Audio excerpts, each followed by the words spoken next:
Good evening, ladies and gentlemen, and welcome to the June 1st, 2022 meeting of the Daytona Beach City Commission. We're delighted to have each of you with us this evening. At this time, Ms. LaMagna will review the procedures for tonight's meeting. Good evening. Agendas are available on the table in the lobby and at the front of the Commission chambers. All the exhibits pertaining to items on the agenda are posted in the lobby. Please feel free to view the exhibits at any time during tonight's meeting. You are required to fill out a yellow form to speak before the City Commission on topics on the agenda. Forms are available on the table in the lobby and the front of the Commission chambers. You must complete the sections that ask for your name, address, agenda item number, signature, and date. The form must be completed and placed in the designated box. Item number 7 is your opportunity to address the City Commission concerning any item on the consent agenda. Please indicate on the yellow speaker sheet the agenda item number of the item or items that you are addressing. Items or discussions not listed on the consent agenda will not be heard during this comment section. Agenda items under item number 9 are public hearings, and citizens may speak at the designated time. And resolutions under administrative item number 10 are open for public comments, and you may fill out a yellow form to speak when that item is called. Speakers will be allowed to speak for 3 minutes. When you approach the lectern, please speak clearly into the microphone and give your full name and address. The 3-minute clock on the monitor above the dais will start running when you begin to speak. Pay close attention to your time. You will be told when your time has expired. Item number 12 is a public comment forum, and this is the opportunity for the public to speak on any issue or topic that is not on the agenda. All citizens completing the green form will be allowed to speak for 3 minutes. When you approach the lectern, please give your full name and address. Disorderly conduct in a public meeting of the City Commission. Article 2, Section 6238 of the City Code of Ordinances reads as follows. It shall be unlawful for any person to behave in a riotous or disorderly manner in any public meeting of the City Commission, or any committee, agency, or board thereof, or to cause any unnecessary disturbances therein by force, shouting, or any other action that is calculated to disrupt such meeting, or to refuse to obey any ruling of the presiding officer or such meeting relative to the orderly process thereof. Please be courteous and respectful of the views of others. Personal attacks on the City Commission, city staff, or members of the public are not allowed. Please silence cell phones and other wireless devices during the meeting. All conversation must take place either at the lectern or on the dais so that everyone can hear the business being discussed tonight. Ms. LaMagna, may we have a roll call? Commissioner May? Here. Commissioner Cantu? Here. Commissioner Henry? Here. Commissioner Reed? Here. Commissioner Traeger? Here. Commissioner Strickland? Here. Mayor Derek L. Henry? Here. We will now move on to item number 4, which is approval of the minutes of the May 4th, 2022 City Commission meeting. We have a motion from Commissioner Cantu and a second from Commissioner May. Do we have any questions or comments? Hearing none, all those in favor, let it be noted by saying aye. Aye. Those opposed, same sign. Motion carries 7-0. At this time, we will have our agenda approval. If there are any changes, our city manager will address those. Yes, Honorable Mayor, Commissioners, I have 2 significant items that I think you all will be glad to hear. We're adding to the consent agenda item 8Z, Police Department lease of 654 North Grandview Avenue, and item 8AA, Police Department lease of 562 North Ridgewood Avenue. The Chief of Police and his team have been working on the Grandview Station and the one on Ridgewood in North Street, which I think will be beneficial for the communities in which those stations will be. So those 2 items are being added to the agenda. Motion to approve with the said changes. And Mr. Mayor, if I can, before you approve that, and this isn't reflective of a change in the agenda from what you've seen, I did want to let you and the commissioners know that we are processing ordinances on first reading with this agenda differently than we've done in the past. Traditionally, the commission's practice was to vote whether to approve or reject an ordinance on first reading, which has created problems, for example, when we have quasi-judicial items, and the city attorney has cautioned the board, the city commission, that a vote down should await the public hearing. So based on some concerns expressed by some city commissioners, we did some research and discussed with the city manager. And as you'll see, beginning with item 9A in your agenda, items on first reading, there's no action needed. So if there's a public hearing required, we'll have the public hearing on first reading. You don't need to take a vote after that. But you may want to announce, Mr. Mayor, at the conclusion of that when the next public hearing and adoption would be, and there is a queue for that in the agenda. And I'll actually do that. Yeah. Thank you. Okay. Any other questions or comments regarding? Okay. All right, we have a motion or changes. A motion and a second. Who's the motion? Reed? Ms. Reed second. and May. May? All right. All those in favor, let it be noted by saying aye. Aye. Those in opposition, same sign. Motion carries 7-0. Okay, and we have no presentations tonight. We're going to move on to item number 7. Well, before we move on, I would be remiss if we didn't, staff has put together a presentation, I think at the behest of one of our commissioners, and today marks the 1-year anniversary for our city manager. He's been with us for a year, and he's been pretty busy. We have to give him credit for that. And a lot has taken place in the city. And so we'd like to take a look at a presentation to see just where he's been and some of the things that he's been up to. Now, I heard that only about 10% of the photos were usable, or not usable, but were used, I should say. Were used. I don't want to get him into any trouble because he's coming up on his 15th year anniversary also. So if you would, please share with us.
Nice job, staff. Congratulations. Let's turn 1 into 2 and 2 into 10. Good years. All right. Anyone have any other questions or comments as it relates to our city manager? Happy anniversary. Congratulations. Congratulations. Thank you. All right. Okay. We're going to move on to item number 7, which is citizen comments. During this time, citizens have the opportunity to address the City Commission on any item on the consent agenda. Our first speaker is Frederick Brown, and on deck is Lee Jackson.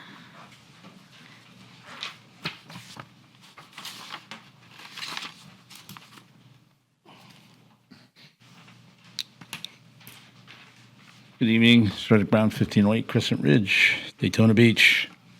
The 8B proposal on the agenda, the Crime Prevention Doorbell Program, is a really, really good idea. It is limited to certain areas, and I understand that. My biggest concern of this is that people have to understand the commitment that it takes, and I know a lot of people do. But there are going to be some outliers, and I didn't see what the provisions were for the outliers, the people that don't keep the camera up, don't keep the subscription up as the requirements. And I think everybody's kind of, I get a little more to it than that. For it to be effective program, it has to be well maintained. And I don't know if there's anybody assigned from the city to ensure that all these cameras are staying active, and what are the consequences if they're not. There are going to be people that move away. There'll probably be vandalism and theft that occur. Hopefully we'll get it on camera. There'll be some times when the internet isn't available, and in these troubling financial times with the price of the internet, I know if anybody has, won't mention the names, but the local internet providers here, the prices keep going one way, up. And sometimes it gets to be a little bit too much of a burden. So what's going to happen to the cameras where they're not being maintained on the internet and they're not being maintained physically, and is there somebody in the city responsible for it? That's more or less a concern that I have. Other than that, I think it's a great idea, great program, and I think it should be an asset for the police department, and I know it has in other communities helped provide some badly needed convictions. As I know with my own vehicle, which also has built-in high-definition cameras, it can record a lot of stuff that will be upheld in court. So I think it's a great program, but it does need to be monitored. So that's what I had to say. Thank you. Thank you. Our next speaker is Lee Jackson, and on deck is John Nicholson.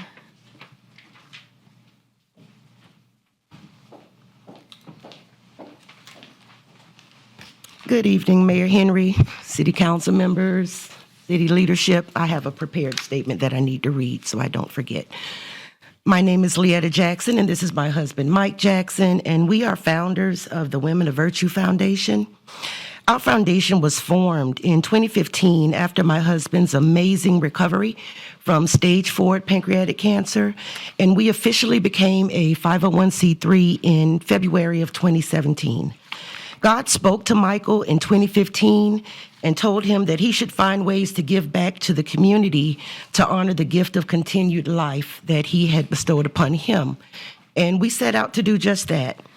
We named the organization Women of Virtue to honor our amazing mothers and grandmothers, Dolores Aites, Mary Jo Drayton McCormick, Victoria Williams, and Willie Lee Hawkins. These women were educators, caregivers of children, and shining examples of virtue to our families and to the communities for which they lived. Since our inception, we have sponsored several programs and giveaways, such as our annual Christmas bike giveaway, so far over 1,000 bikes, annual school supply and backpack giveaways, over 1,500 so far. We do gift cards and Thanksgiving baskets, over 450 to date.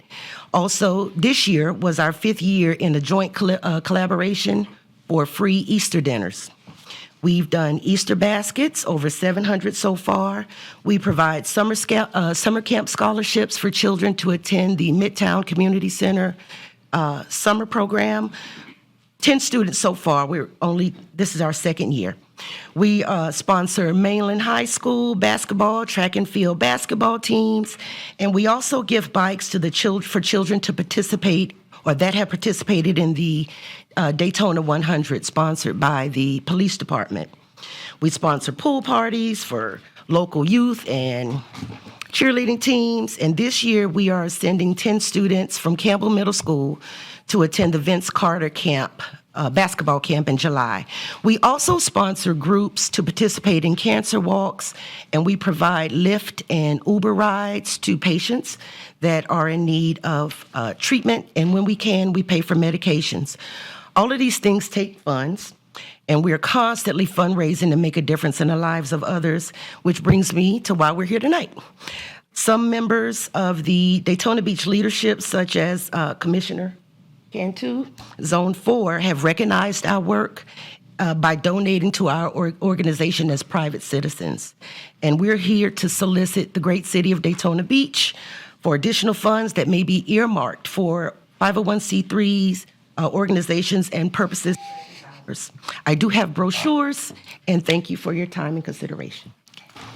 And for the record, they're on item 8G, the Women of Virtue donation. I would also like to say, I have donated for quite a few years personally because they do amazing work with kids and giving away bikes.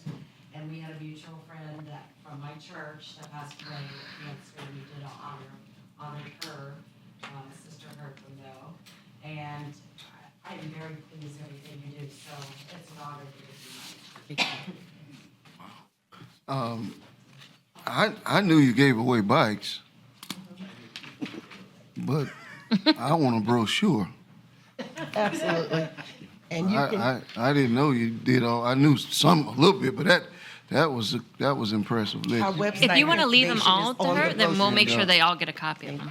I Yeah. can also tell you the manager of Wawa in Ormond gives to them every year at Christmas as well. Yeah. Okay, thank you, and you'll be hearing from me. I don't know what I have left in Bike Week, but once I determine that, you will hear from me. Okay. Can you pass those down? Take one. Okay. Our final speaker or our next speaker for the consent agenda is John Nicholson. I almost called you Bob. I used to sit way over there, man.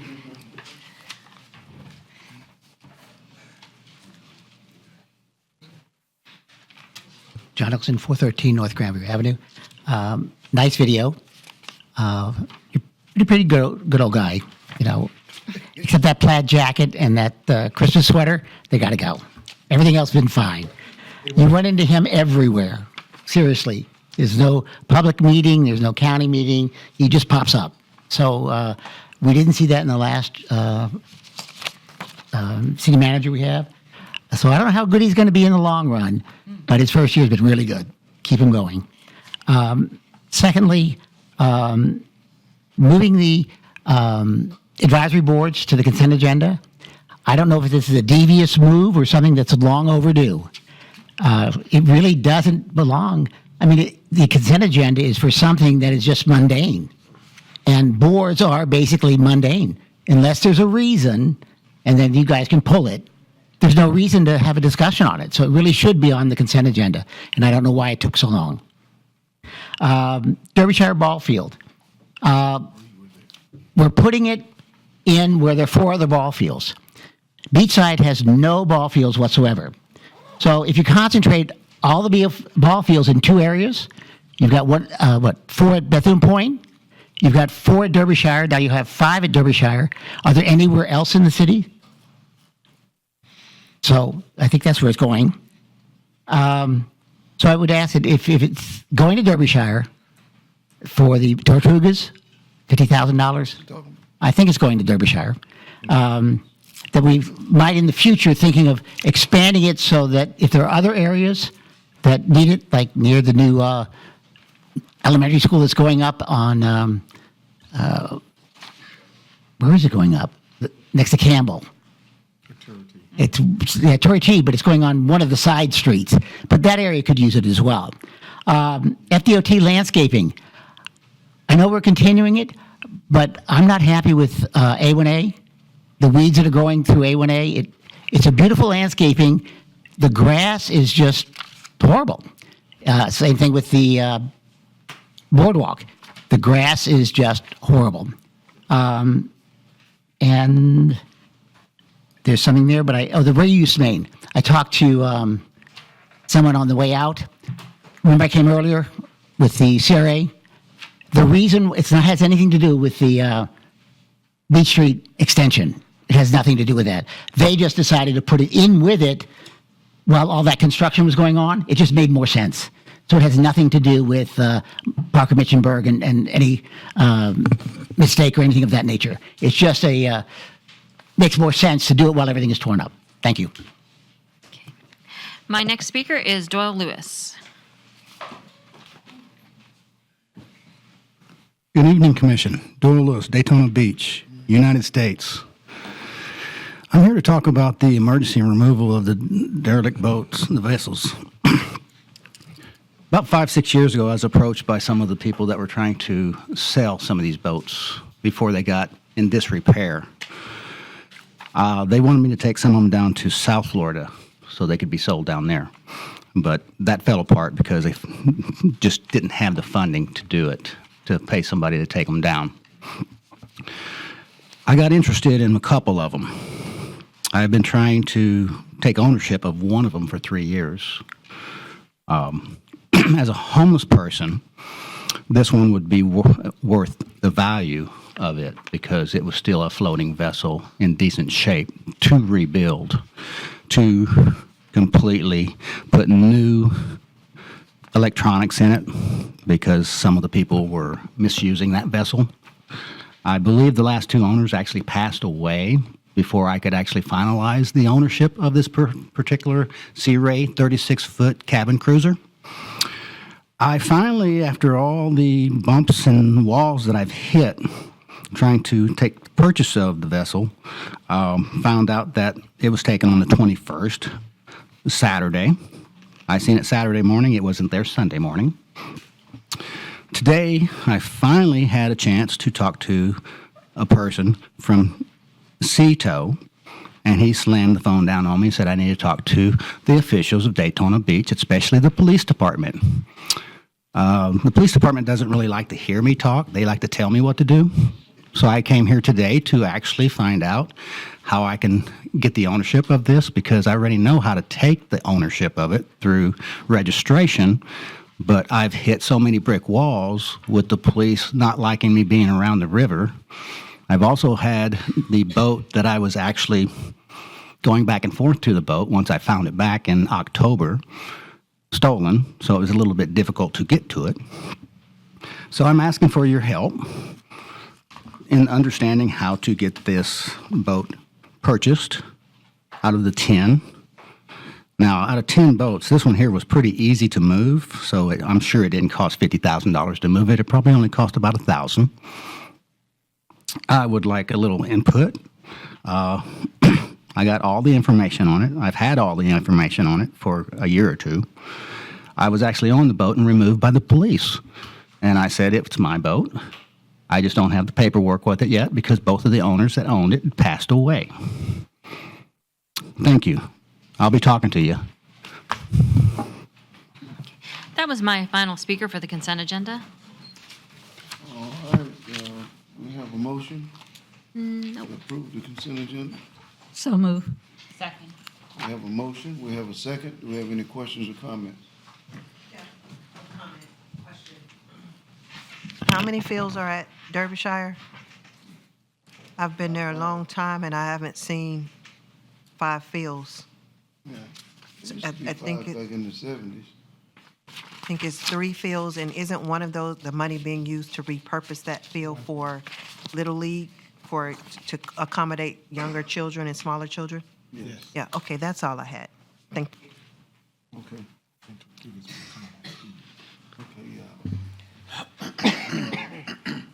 Well, do we have any other questions or comments?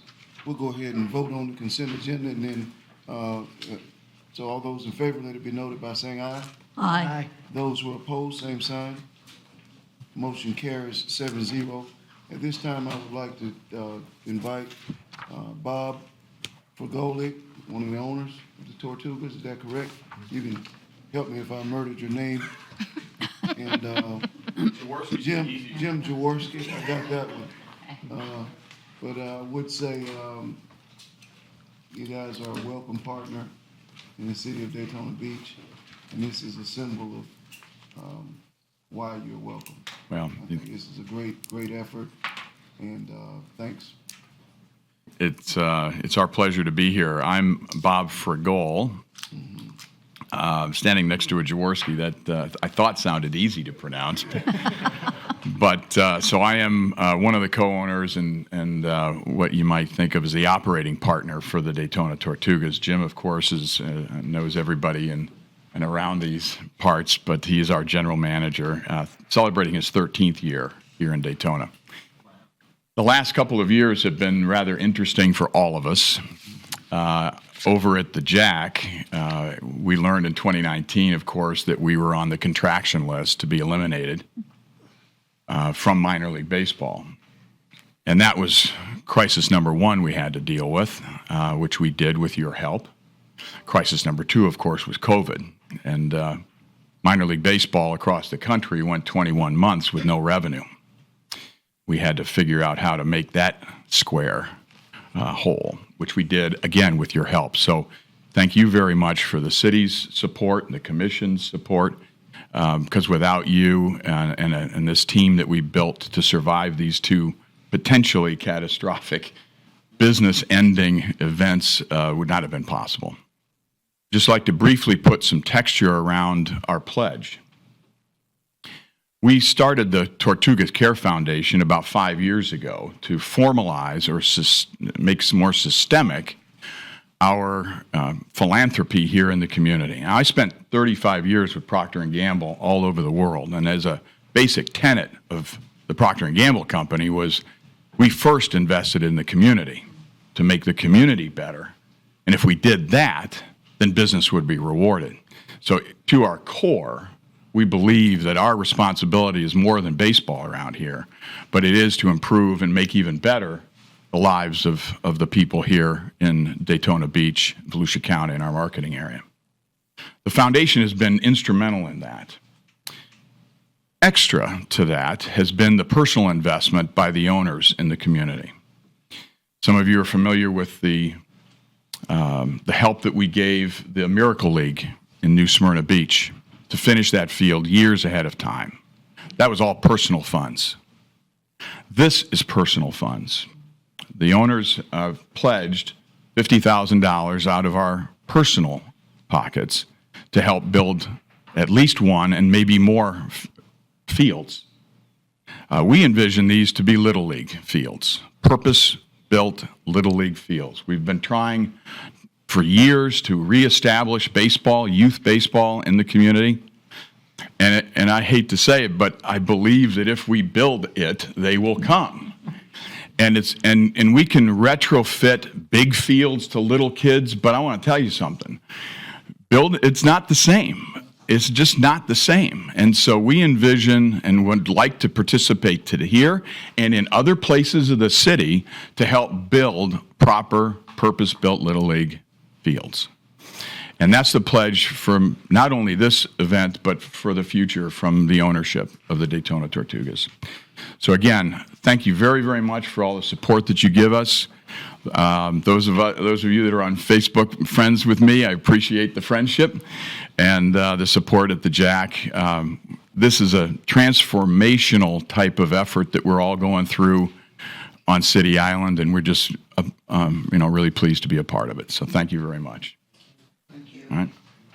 I would be remiss if I didn't say that he's right about Little League, and we have, for years, I recall under Commissioner Henry's early push for T-ball, and to those of you who are listening and throughout the city, help us.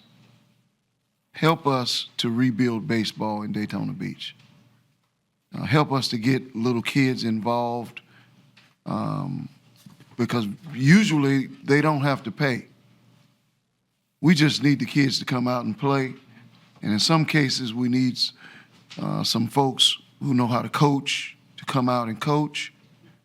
But we want to see this blossom, and we want this field to be used.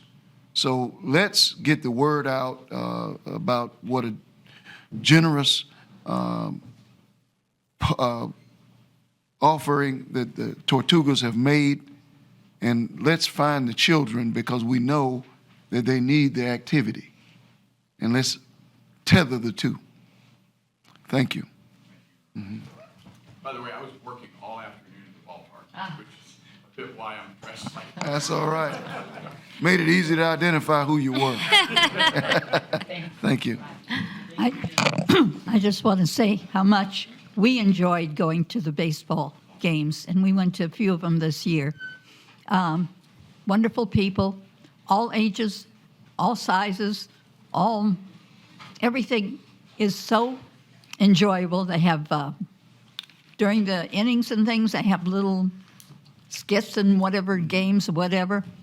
Anyhow, they're good citizens of Daytona Beach, and if you haven't been to a ball game recently, go on out to the ball game. Yeah, that's right. That's right. I'd like to add comments as well that I took some seniors to a baseball game in my family. It was game night, and you get to choose what to do. So I took them, and I just want to say Jim has been an excellent supporter in the citizenry. We thank you for what you do, also, Mr. Jaworski. Okay. And I just want to say that it was a goal of mine early on to bring baseball back to Daytona Beach. That was one of the first things when I first ran 6 years ago. I wanted to see baseball and t-ball and something besides football and basketball back at the field in the park. And staff worked so hard those first few years to get those children out. And we had quite a few teams. We had like 7. T-ball. Yeah. We had about 7 or 8 full teams. So I do want to continue to market that and continue to bring those children to see how baseball can transform communities, because it's transformed communities over the years, and I do want to continue to see that being transformative in our community as well. So I'm very, very thankful because you sponsored it the first year. The children didn't have to pay for anything. They were in their little uniforms. They were so cute. All of the city staff at Parks and Recreation coached the team. And so I'm hoping to get back to that now that we're getting past COVID, to get back to those days. And I just really thank you so much for what you've done to help in my goal to bring baseball back. Thank you, sir. Thank you. Thank you. All right. Okay. We're going to move on to item number 9, which is our public hearings. And item number 9A is an ordinance on first reading public hearing. It's an ordinance amending the city's land development code, section 5.2, principal uses, by adding medical or dental clinic, office, and bank or financial institution without drive-through service as principal uses in the office professional zoning district, repealing all ordinances or parts of ordinances in conflict herewith, and providing directions to the codifier and providing an effective date. Second. We're not going to vote on this, on these anymore. Well, I'm still gonna read it into the record. We can vote on them. It's not that we can't. It's not some policy, right? That's true, Mr. Mayor. We don't have to not vote on them. But if that's you all's pleasure not to vote on them, is that what you all want? I don't. It never bothered me because I can change my vote from one meeting to the next if I wanted to. So, what's And I have no one who signed up to speak on this item. no one signed up to speak on the item? No, so we can close the. Okay. All right. But it does sound like as of right now, you have a motion and a second on the floor. Is that right? Do you want to withdraw it? She'll withdraw it. They withdrew it. Okay. All right. Okay. Okay. So the second public hearing and the final action will be June 15th. Tish, did you read the title? Yes. already? Thank you. Okay, we're going to move on to item number 10, which are our administrative items. Oh, I'm sorry, we need to back up. Okay. So just to be clear, we just held our public hearing, but we had nobody signed up to speak. Correct. I Okay. had no speakers I yet. just wanted that stated on the record. Okay. Okay. Item number 10A is the Development Administrative Services Planning Division, 530 North Charles Street, rezoning. And this is also an ordinance on first reading. which I'll read into the record, is an ordinance amending the zoning map of the Land Development Code to rezone 0.35 plus or minus acres of property generally located at the southeast corner of intersection of Hazel Street and North Charles Street from residential professional to local industry, repealing all ordinances or parts of ordinances in conflict herewith, and providing an effective date. And this one is not a public hearing. Okay, so our public hearing and final action will be June 15th. Okay, moving on to 10B, it's the Development Administrative Services Planning Division, 530 North Charles Street. This is a small-scale comprehensive plan amendment. This is an ordinance on first reading, in which I will read into the record. An ordinance adopting a small-scale comprehensive plan amendment in accordance with Section 163.3187 of Florida statutes, amending the future land use map designation of 0.7 plus or minus acres of property generally located on the southeast corner of the intersection of Hazel Street and North Charles Street from office transition to local service industry, repealing all ordinances or parts of ordinances in conflict herewith, and providing an effective date. This was on first reading and not a public hearing. The public hearing and final action will be June 15th. Moving on to 10C, it's a Development and Administrative Services Planning Division, flood ordinance. This is a Land Development Code text amendment. This is an ordinance on first reading, which I will read into the record. An ordinance amending the City Land Development Code, the LDC, Section 6.15, relating to floodplain management, 6.23, relating to minimum floor elevations, 9.1, relating to local amendments to the Florida Building Code, and 11.5, providing definitions, and LDC Appendix A, relating to application procedures to implement changes to the National Flood Insurance Program and provide consistency with the Florida Building Code, repealing all ordinances or parts of ordinances in conflict herewith, and providing an effective date. This is on first reading, and the public hearing and final action is set for June 15th. Moving on to 10D, it's the Development Administrative Services Planning Division, waive impact fees, affordable housing. This is a Land Development Code text amendment, and this is an ordinance on first reading, which I will read into the record. An ordinance amending City Land Development Code, Section 6.22, affordable housing, to include impact fees as a type of development permit fee to be administratively waived in association with the development of affordable housing units, subject to conditions, including the sunsetting of administrative impact fee waivers after September 30th, 2027, repealing all ordinances or parts of ordinances in conflict herewith, and providing direction to the codifier and providing an effective date. This is a first reading, and the public hearing and final action will be June 15th. And we'll move on to item 10E, which is the City Manager's Office Midtown Cultural and Educational Center Facility Renaming, and this is a resolution. A resolution renaming the Midtown Cultural and Educational Center, located at 925 George W. Ingram Boulevard, as Julia T. and Charles W. Cherry Sr. Community Center, and providing an effective date. So moved. All right, we have a motion and we have a second. Do we have any speakers? I do not have any speakers for this item. Okay, wow. And I'm sorry, the motion was Commissioner Traeger? Yeah. And the second was Commissioner Reed? I know. Me too. Well, you know. Okay. All right, we have a motion, we have a second. I just want to say, I think these are two very, very worthy people. We have a facility named after them. I want to say that my only problem with this item is the name, but I understand the reason to choose the name. It was the Midtown Cultural and Educational Center. Now we are changing it to the Julia T. and Charles W. Cherry Senior Community Center. But if you added the name, if you kept the name Cultural and Educational, the name would be too long for the building. Is that the rationale for cutting that out? Not necessarily. Actually, what I proposed, Mr. Mayor, was that we made it the Midtown Complex, so you can still say you're going to Midtown, because one, we have the center, two, we have the Cypress Park, and three, we have the Aquatic Center. All of that is the Midtown Complex, whereas that the rec is just the Julia T. and Charles W. Cherry Center. So I thought we would put something up that said the Midtown Complex. So you still may be going to Midtown, it's just which one of those three things were you going to? I agree with that, and that's perfectly fine, and I think that's a great idea. but I'm just concerned about the name of the building that is named after them. The reason that I like the Cultural and Educational Center is because the gym is named after Mr. Coach. Fairclough, Coach Fairclough. The dance studio is named after Miss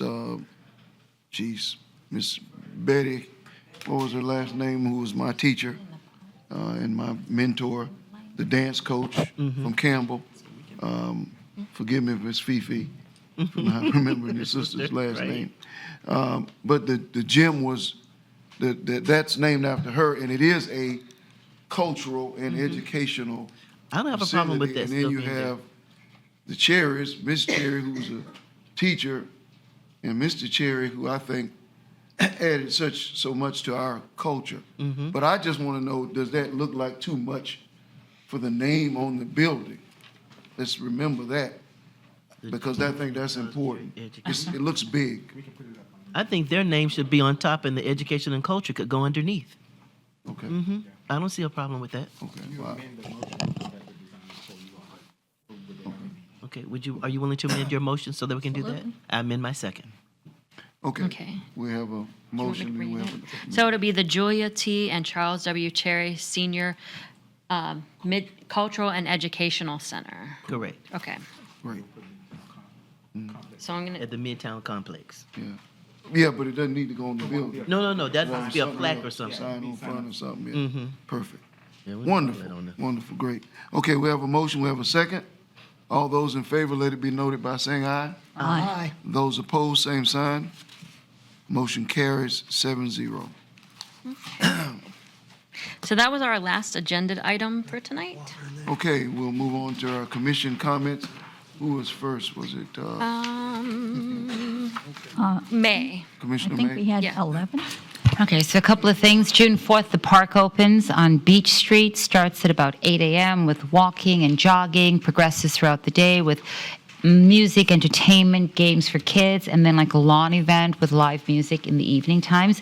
This is, of course, weather permitting, and so far they haven't changed anything, so hope to see you all there in the park. Start to use it on June 4th. Lots of activities, and they have a programmer that'll be having things go all year long, so really good. And that goes from East ISB all the way to Main Street. Next, and we'll save that to the end. Could we discuss briefly a lighting plan? We had a conversation today. If you could just briefly tell people what is involved in a lighting plan. I'm going to tell you why I say this. A few years back, we had a conversation with Mr. Chisholm, and something came up about a taxing district to improve the lighting in certain parts of town, and then that kind of stopped, right? We're trying to make the city safer. We did manage to improve some of our major streets with lighting. Of late, I've had some residents approach me about lighting on the side streets. And what they're drawing is a comparison that sounds like this. So in certain areas of town, the lighting is great, but on my street, it's not so great. And I'd like to be able to go back and say, and this is what we can do, or no, we can't do it, or if you're interested, these are potentials that we can discuss. So could you mention a couple? We sort of discussed it briefly. I don't think it would be appropriate, Okay. honestly, to make any comments on what a lighting plan is. I think it's essential for Andy to provide the information, what the requirements are with FPL, as well as state and federal laws, and not just to make the assumptions. Sure. Some of the concerns you brought up, I think it's essential that Andy and David Waller bring something back to us. So I'll ask them to put it in memo. Sure, exactly. And part of it was that it's more than just improve the lighting on my street. It's combinations of FPL and the city and various agencies, and it's not just as simple as change the lights or have Public Works address it. And that's really what I wanted people to understand, that it's pretty comprehensive. But things are possible, and the city is trying to work on improving different lighting areas as we go. But it's not just a city issue, it's a agency issue as well. Thank you so much for the boat removals. They're continuing. 10 more apparently are coming out. And the residents along the river, and just the ones visiting, appreciate that quite a bit. When people are complaining, I don't want to say complain, when people are reporting issues in their communities, I know that we always say it's best that you call in and you report it. some residents, I'm just saying it publicly, are concerned that when they do report things, that there might be some retaliation for what they're reporting. And so I just wanted to mention that the only way we can really track things is in the Track It system is if you actually call in and report. You're not complaining, you're reporting a concern that we're unaware of at this particular time. Also, I would very much like to mention, and I want to make sure I'm double checking this over and over again, I just want verification, that we will be resurfacing, repaving, redoing Model Street. Is that correct? I don't have that information in front of me. Can anybody give me that information? I can have them follow up. Okay. All righty. Just this week, I went ahead with this mayor and we went to a housing event on the Windsor-Maley side. And Mr. May, did you want to speak to that when we were done? No? Okay. It was fantastic.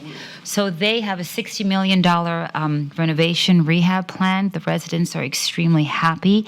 It's going to have a really good effect on the residents who are currently living there, and they deserve to live in a good environment. So I'm really happy with the Housing Authority for moving their project forward. And I just want to say that when I asked for commission funds for my bike week to be approved, it's going toward the enrichment factors. So their housing needs are met, but the enrichment factors of the special events that they have there, they don't in fact have funding for those particular events. When I ask for funds, that's what I'm using it for. Went to the NAACP event with dinner, enjoyed it tremendously, and then also the Daisy Stocking Park Gospel event, really well done. And I would like to know how I could go about getting a cleanup. I have the people ready to volunteer on the Ridgewood corridor. I'll give you the parameters, but who do I have to work with regard to that, to set that up? Just a street cleanup, like picking up trash, etc., on the Ridgewood area. Is there anybody special I have to notify or any information? Can I work with somebody? Will they bring out trash bags and all of that? I think you coordinate, but I think the staff at our public works, if you're looking for bags and stuff, if you get a group, I do think, Commissioner Cantu, did you use fraternities to help with the cleanup? Yeah. Okay. Mhm. Yeah. So I have all my people set, ready to go. I just want to make sure that I can, put the flyer out and let the business people on that corridor know what's coming. They may want to participate, but I already have people willing to help. So. They already adopted a road, most of the fraternities have around Volusia County, and we just kind of teamed up with them with other businesses. But we will, Commissioner May, you want to do it from your zone, and we'll work with you through public works to get those. All right. So far, with the new substation opening up on Ridgewood, the effects are already being noted by the residents. They're very happy. They see a decrease in foot traffic, and that's over a very short period of time. So I'm hoping that more and more work continues in that area. So with regard to the city manager, this is what I've discovered in the past year. He knows the city really well. There has not been one event that I've gone to that he does not know people there from his past, or that he has fond memories of a particular area. Just this week, we were at the Boys and Girls event along with Commissioner Reed and Commissioner Traeger, and I was impressed with the fact that he has experienced all of the various programs throughout the years while he was here and in different parts of his professional experience. So I will openly say that I am enjoying working with him. He is extremely creative, and I like the fact that he has no problem saying no to me. There are times when I'll say, hey, can I get this? I think this would be fantastic. And then I rely on his experience to say to me, you know what, this is how we can do it, or might not be able to get it done like this, but there is another way that we can get this done. And based on that, I will say that Zone 3, various precincts, my 4 precincts in Zone 3, are very happy right now. I had a gentleman who's been living in the Mulberry area, in the Uptown area, say to me, he's seen changes, and this is the most changes he's seen in the Uptown area with regard to trash and foot traffic, etc. And he's lived there for many, many years. And he actually knows you, sir. His name's Rodney. Yeah. And so it's been a pleasure working with you this past year, and I'm really looking forward to some other creative projects that we can work on together, because we're pretty good together. I will say that. So thank you so much for serving. I appreciate it. Thank you. Commissioner Cantu. First of all, I'd like to say I attended the Heroes Honor event at the Speedway. Am I on now? Okay. First of all, I'd like to say I attended the Heroes Honor event at the Speedway. It was absolutely amazing. I've never seen so many Vietnam veterans in one place, and families and children. It was very nice. And actually, I'm proudly wearing my Vietnam veteran lapel. Someone from the Department of Defense was there handing them out to our Vietnam veterans and their families. So I'm wearing it for my father. Next, we have the grand opening of our Veteran Museum and Education Center this Saturday at 9 o'clock at 302 Vermont Avenue off Peninsula Drive. And I would like to say thank you to Ted and the BNW and the Lady of Lords Outreach, who will be doing a cookout with hamburgers and hot dogs. So I hope everyone can attend. And then something I think the mayor this has been going on since 1990, and I know he's done a lot of them because before I was commissioner, I would see you there. Well, this Saturday night at 7 o'clock, Commissioner Henry and myself and Senator Wright will be doing a tribute to our veterans. There's 9 veterans that have been nominated, and actually 3 of them are our employees. Kim Gaskin is one of them. So I'm looking forward to that, and if anyone would like to come, I think it's up on the city website as well. And we are doing our second annual 4th of July parade on July 4th, and the ceremony will start at 9 o'clock. The parade starts at 10, and we will be honoring Turi T. Small's husband this year, Albert Samuel Small. He was from Volusia County. He served in World War II, and I'm very excited because we had a hard time finding a lot of information. But when I met the man from the Department of Defense, he has helped me, and we are getting his DD-214 as well. And that's why I brought this up. So that's it. Two things today. Congratulations on 1 year, Mr. Manager. So last week, the city manager, Leisure Services Director Williams, and Assistant Public Works Director Waller toured Derbyshire Park to evaluate and prepare the update to the master plan for that complex. I have been talking with them about how I can use some of my COVID funds, ARPA funds, to move some of the projects forward. And the splash pad is key for the area, so we are trying to determine a cost for that. I appreciate the work that they are doing to connect the park with the YSG and move the master plan forward.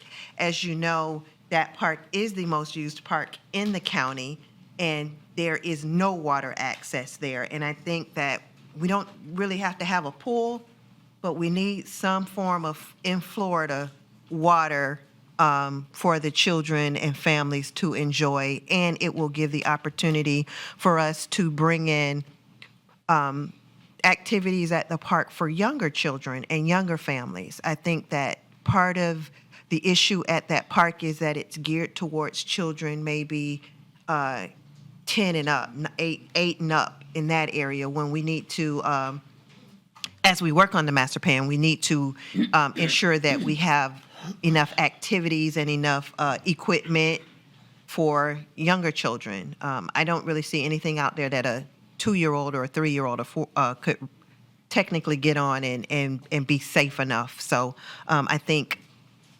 bringing some form of water in the form of a splash park would be, or a splash pad would be an excellent idea, and I'm looking to use some of my COVID funds to do that. So thank you to them, because they do a wonderful job, him, city manager, and leisure services, and I have grand ideas for leisure services and for our parks and recreation department. So they always at least entertain me in some form.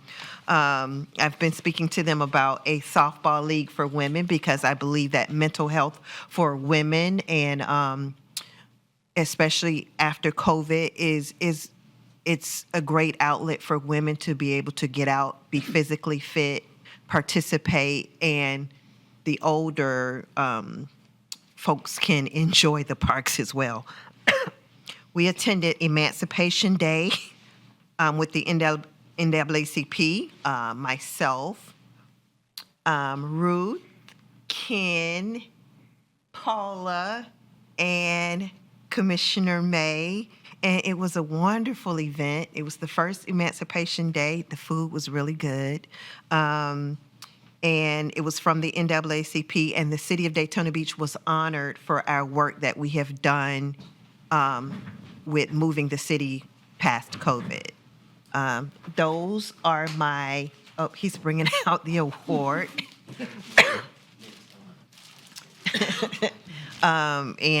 So city manager has the award. So those are my 2 comments for tonight. Thank you very much. And I will pass the mic on. Are you going to read it? Mr. Mayor, would you read it, please? It was the first thing on my list of items.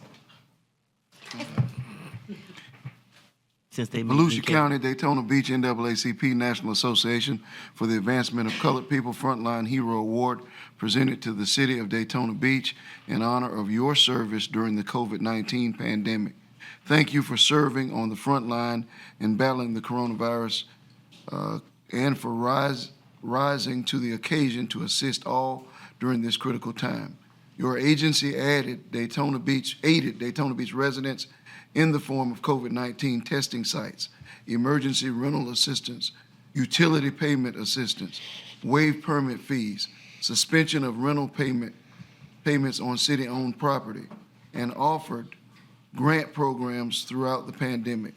Your dedication is acknowledgement of your commitment to services and deserves our deepest honor and gratitude. The cause supported by the NAACP is advanced by the collected efforts of individuals and organizations throughout the community. Hereby bestowed on this day, May 21st, 2022, Cynthia Slater, who is here, Madam President. And you are right, I need my glasses. I bought a new pair of glasses. You all noticed the last month I was wearing them, went out of town this weekend, and I lost them. Oh, my God. So, hey. Madam President. Good evening, good evening, good evening. Thank you so much to the city manager, the mayor, the commissioners. First of all, thank you for coming out, and thank you for the work that you've done and continue to do during the COVID crisis. When we, as an executive committee, thought about honoring those frontline workers who were on the front line during COVID, the city of Daytona was the first, I'm telling you, and I'm not just saying this either, you were the first agency to be recognized and to be voted on to say that the city of Daytona, because you were there, you provided the facilities, the Midtown, and everywhere else that you all were able to provide a facility to either do the testing, the COVID shots, and all of that. So we really appreciate all that you've done. And you know, sometimes we don't say a lot. I didn't say that right, did I? We don't recognize the city as much as we should. And this was an opportunity for us to recognize you. And we thank you so much. Okay. While I wasn't present, I want to say this to you and to the organization.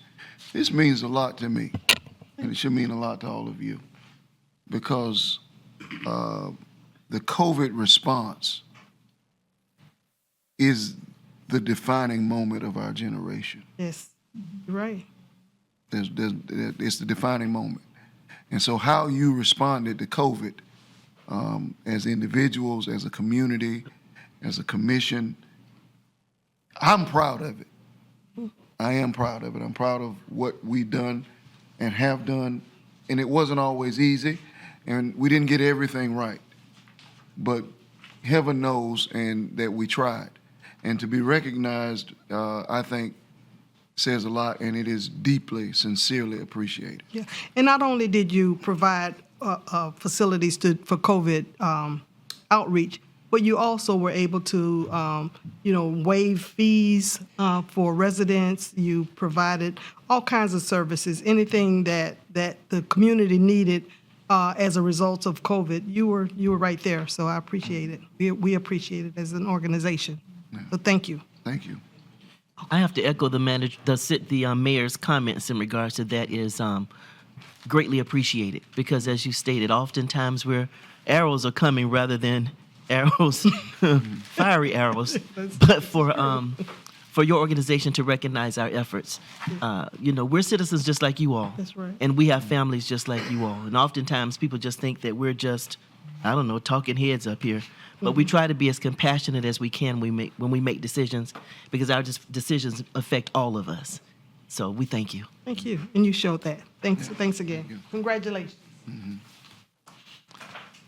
Okay, Commissioner Reed? Yes, sir. That was the first thing on my list. And since we're talking about acknowledgments and awards, I'll just segue into asking our Betty Goodman if she would stand. She's shaking her head. Stand, Betty.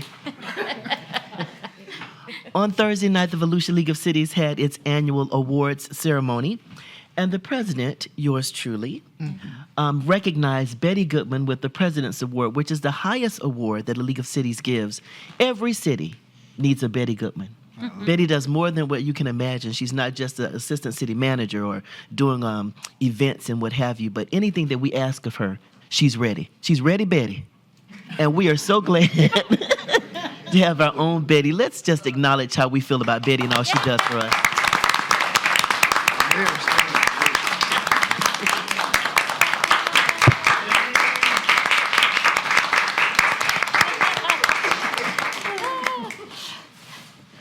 She got so many recognitions on Facebook. She's finally joined. I saw the comment. Oh, God. And these two are recording and what have you. Y'all put that on Facebook, too. Mm-hmm. I'm proud to say that the Boys and Girls Club has reopened in the Dickerson Center, and several of us were there for that ribbon cutting on Friday afternoon. I also attended a reception that was hosted by Brown & Brown for elected officials and for candidates. And you talk about a view. My God. You all, we have a beautiful city. Unlike some cities where you go and there's skyscrapers blocking your view, from this terrace, I don't know if I can call it a terrace or a lanai or whatever you want to call it. Oh my goodness, we look good. We really look good. We have something to really be proud of. So it was beautiful. The park isn't even open yet. Just looking at the buildings and the different colors of the buildings, looking at the river, being able to look back over here towards Midtown area, looking across to the beach side. Oh, it was just a beautiful view. I really enjoyed that. In regards to my ARPA funds, I am in the process of finding out what it would cost to help Tuscaloosa Park. The things that were there for children have been removed, and I got a report that the one thing that's left was somewhat dangerous, so we're going to remove that as well. It's a dinosaur that the children are falling off of. So we're looking at that pricing for me to assist with that. And then I just want to say, you know what? In the infamous words of Les Brown, Mr. Manager, it has been a plum-pleasing pleasure to work with you in this last year. I was going to ask Commissioner May if she was going to retract her vote, but I won't. But but you know what? It has been a joy. And I really think that you have just jumped in, full in, and you've just, you know more people than I know. And I've been here all my life. You're everywhere, you do everything, and we are just really, really proud to have you as our city manager. We look forward to continuing to work with you. And let's just do it again, and again, and again, and again, as the mayor said. I also had an opportunity to attend Campbell's celebration. You know, mid-school, they don't do graduation, they do celebration. Progression. And little Bubba graduated, Commissioner Henry's son, and so did one of my nephews. And it was just really nice. But the mayor, that speech could have been given anywhere. You motivated me. And he used baseball. Oh, was it basketball? Oh, yeah, because he even did a little move. What was that, a pivot? He even pivoted on the stage for the kids. You got to pivot in life sometimes. I said, the mayor can pivot. But it was a full 2 weeks. It really, really was a full 2 weeks. And I'm just proud to represent the city of Daytona Beach and to work with each and every one of you all. That completes my comments. Thank you. Good job. Commissioner Traeger? I just I just want to say to the NAACP how much we appreciate their honor, and it was noteworthy that Daytona Beach rose to the occasion when we had to. I was also glad to see that we have here a request for further direction from the City Commission as to scheduling a special meeting for public comment and consideration of the Bridgeport Heights River approach. I think this is long overdue, and I'm hoping we can schedule that as quickly as possible, because I think that's the main thing, is to get all the parties together to talk and to get a solution to this problem. And it's not a problem, it's just that they want it put back the way it was, and I can see that very well, because it wasn't ours to give away. So I would appreciate them scheduling that as quickly as possible. That's my comments. Mr. Strickland? Thank you, Mr. Mayor. Yes, sir. I want to thank our city manager for prompting courteously getting those 3 piles of dirt that have sat for over a year over on East ISB as we proclaim we're going to make it look better. He got that moved in a week. I couldn't believe it. It was just gone. Poof. I'd also, he does good work. I've only been, with you, 4 months now, and it seemed like a long time. He's a lot of fun. He likes to eat, so we get along pretty good, you know. He had one of those photos that was up there had to have been photoshopped, because I saw, I don't know, a ton of cake around him at one of those awards things over there. Anyway, let's get back to serious stuff. I'd like to also say that it was a real honor to represent the city today at the gathering at the Speedway for the Law Enforcement Torch Run final leg for Special Olympics. It was a good crowd there. I'm glad I'm old, because I didn't have to run that 2 miles with them around, 2.5 miles around that track. Man, it was hot out there, but they did it. It was a real honor to be there. Thanks to our police department and to the Daytona International Speedway for their support of that event. And it was a real honor to be there, and that's all I have. Good job. Good job. I'll be as quickly as I can. Good job tonight, commissioners. There are a lot of good things happening in Daytona Beach. I mean, let's just be honest. And staff, you guys are to be commended for a lot of good work. And ladies, all of you, you have done some great work in all departments. I mean, all departments, from our infrastructure to leisure services, you just name it. It's just been really phenomenal. There is a park in DeLand that they have a playground at this particular park that is one of the nicest playgrounds that I've ever seen. In fact, my children like to go to that park. And let's just be real about Derbyshire Park.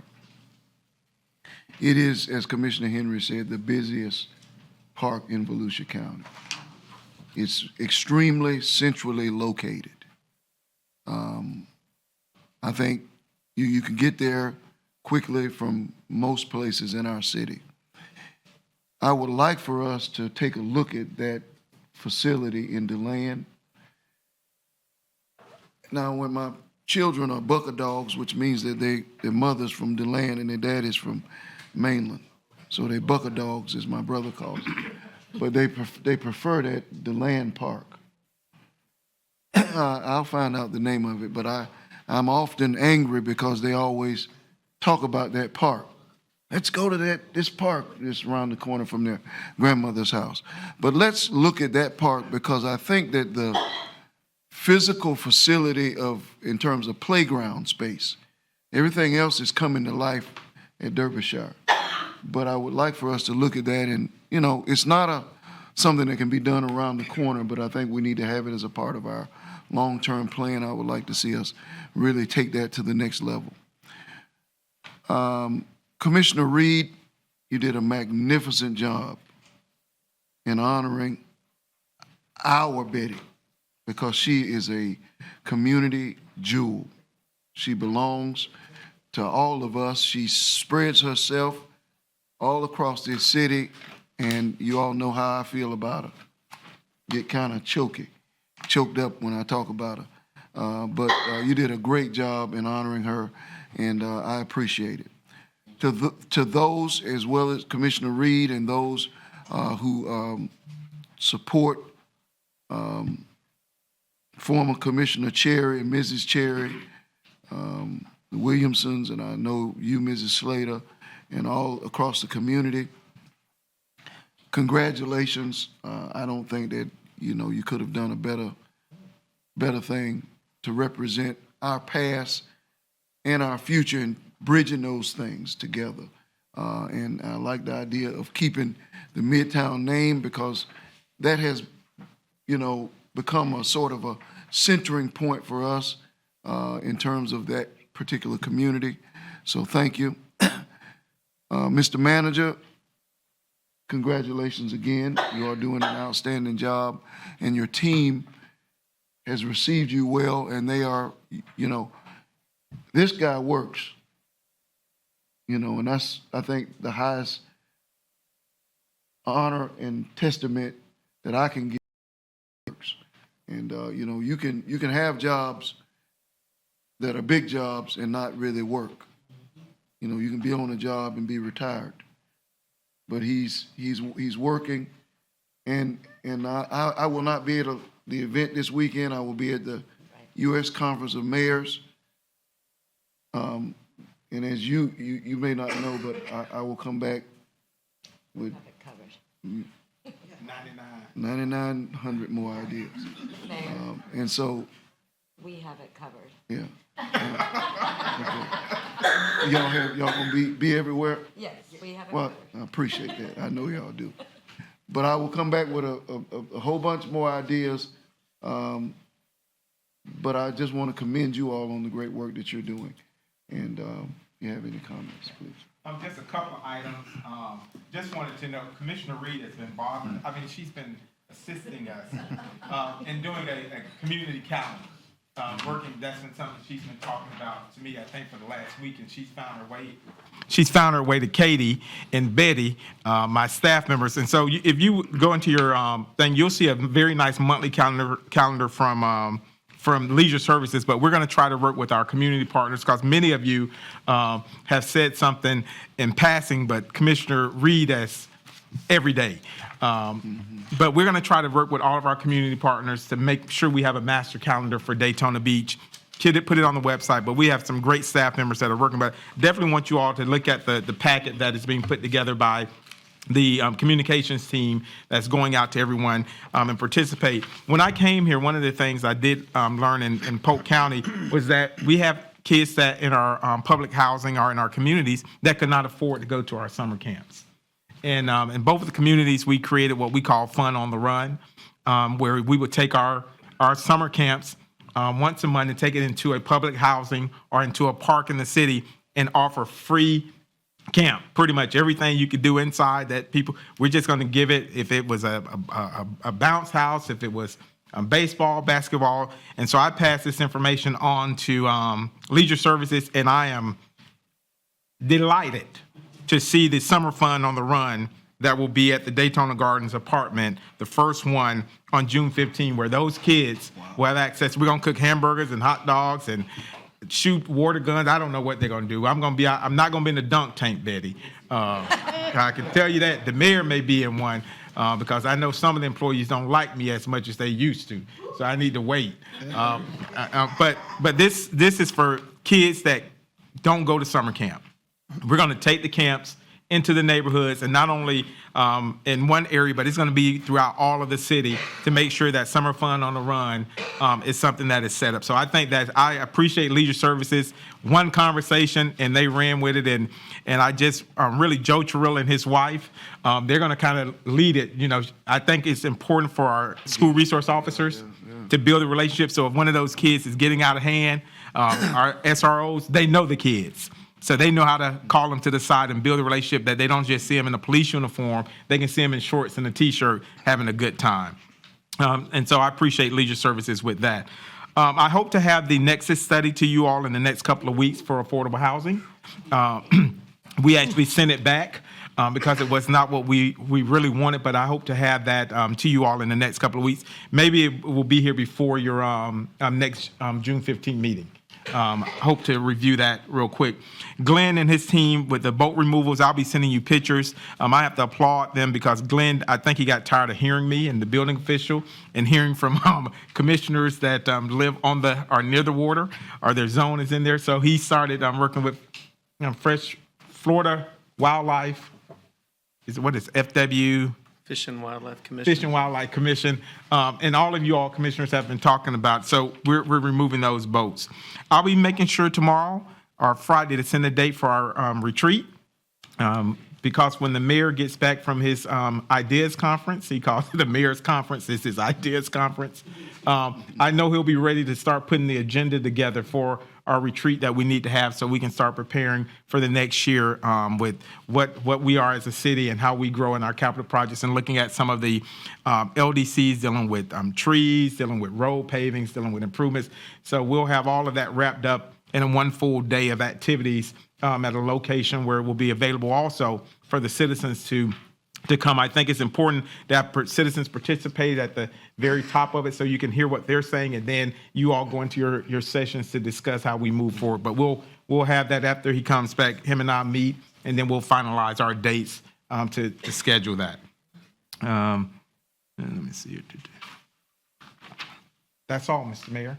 And one thing, I did speak this morning. It felt good to say this morning the Florida City County Managers Association Conference is going on in Orlando, and to be asked to speak twice and sit on two panels, it felt good to see other managers from places I've come from, and to see my name as city manager of Daytona Beach. And the presentation this morning was, so you want to be a city or county manager. And I was a panelist, and on Friday, I'll be talking about diversity, equity, and inclusion, how your workplace needs to look like the community in which you serve, and that everyone should have a seat at the table, regardless of race, culture, creed, sexual orientation, that we all come in. So I'll do that on Friday. So I'll be out of the office the next couple of days in Orlando, and I will be wearing my City of Daytona Beach shirt with pride.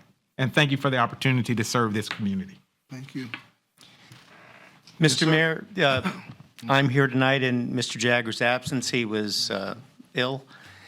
He did ask for clarification as to whether, as a matter of consensus, the commission does in fact want to have a special meeting on the Bridgeport proposed settlement agreement, or if not that, then the settlement agreement would be put back on the agenda at a future meeting for discussion. At the last meeting, my understanding from Mr. Jagger was that two individual commissioners had both stated that they would prefer to do a special meeting, but we didn't really have a consensus. And Mr. Jagger also asked me to ask you, with your permission, if Mr. Snapstaller, who represents the adjacent property owners, could address the commission briefly. And this isn't to litigate the merits of the agreement, but it might be appropriate to hear from Mr. Snapstaller as to whether his client would also be willing to attend a special meeting. Yeah, I think so. Mike? Good evening, Mayor and Commissioners. Michael Schnapps-Tyler with Cobb Cole, 149 South Ridgewood Avenue, Daytona Beach. I do represent Ms. France and the Tufanios, who are the parties that live adjacent to the river approach. We welcome any opportunity we have to come and speak before the commission on the proposed settlement agreement. I do have an item in for public comment where I would like to talk about the agreement briefly, but again, that's not what this specific request is for. We think it can be handled as part of a regular agenda or a special meeting, whatever is the pleasure of the commission. And we just appreciate the opportunity to bring it before you and to work with your staff and your attorneys on it. Thank you. Thank you. Okay. Well, we have two commissioners that would like to have a special meeting. I'm personally not opposed to a special meeting because I think that a large part of what is wanted by the folks from Bridgeport Heights is to feel that they are completely heard. Wow. And I don't have a full understanding of what the dissonance or concern is with the settlement. So I want to hear how they would express that. But I want things done succinctly, and I don't want to meet all night just to hear folks complaining to pour out complaint. I try to make myself available to listen to anyone, to take their phone call on this issue and this item. And I don't think it requires a public badgering and a public effort at bloodshed.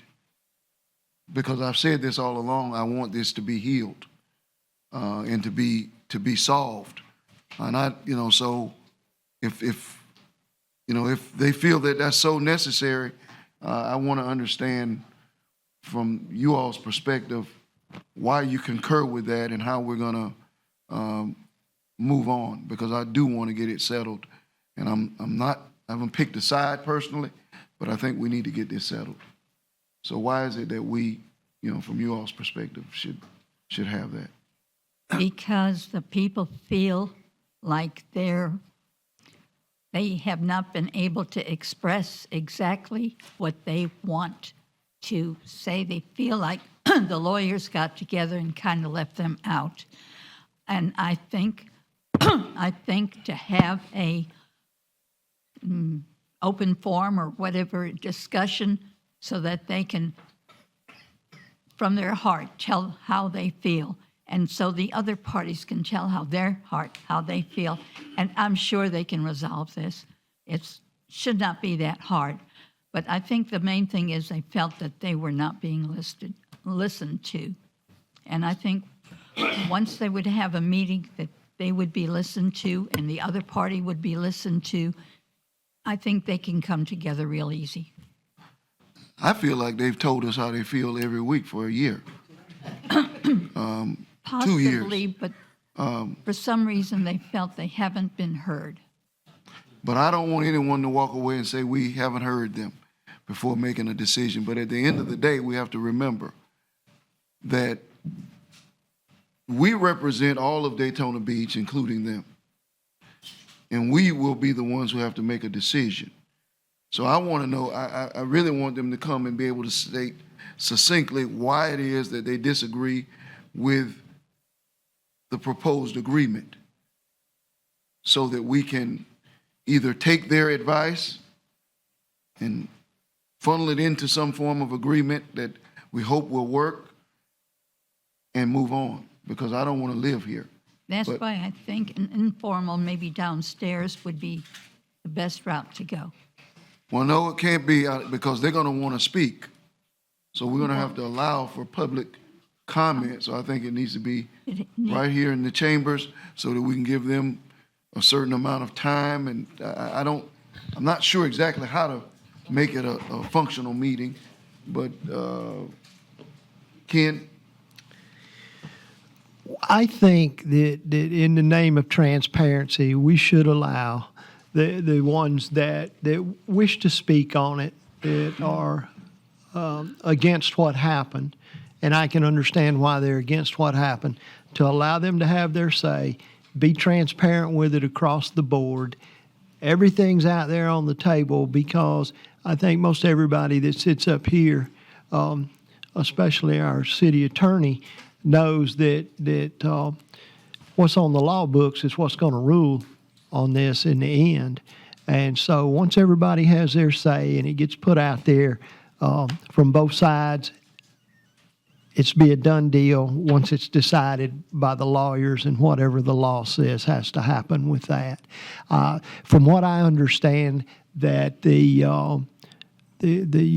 residents down there just want it back like it was, but I'm not so sure it can go back like it was, because there's some things that have been, the light's been shined on it that had been overlooked for years and years and years as far as how things happen there. But now that it's out in the sunshine and everybody's looking at it, you know, we have some city rules that were in place that were not being enforced, and that sort of thing. It is as it has come along. So let's just get it all out there on the table once and for all. Everybody has their say, and then the rule of law is going to decide it.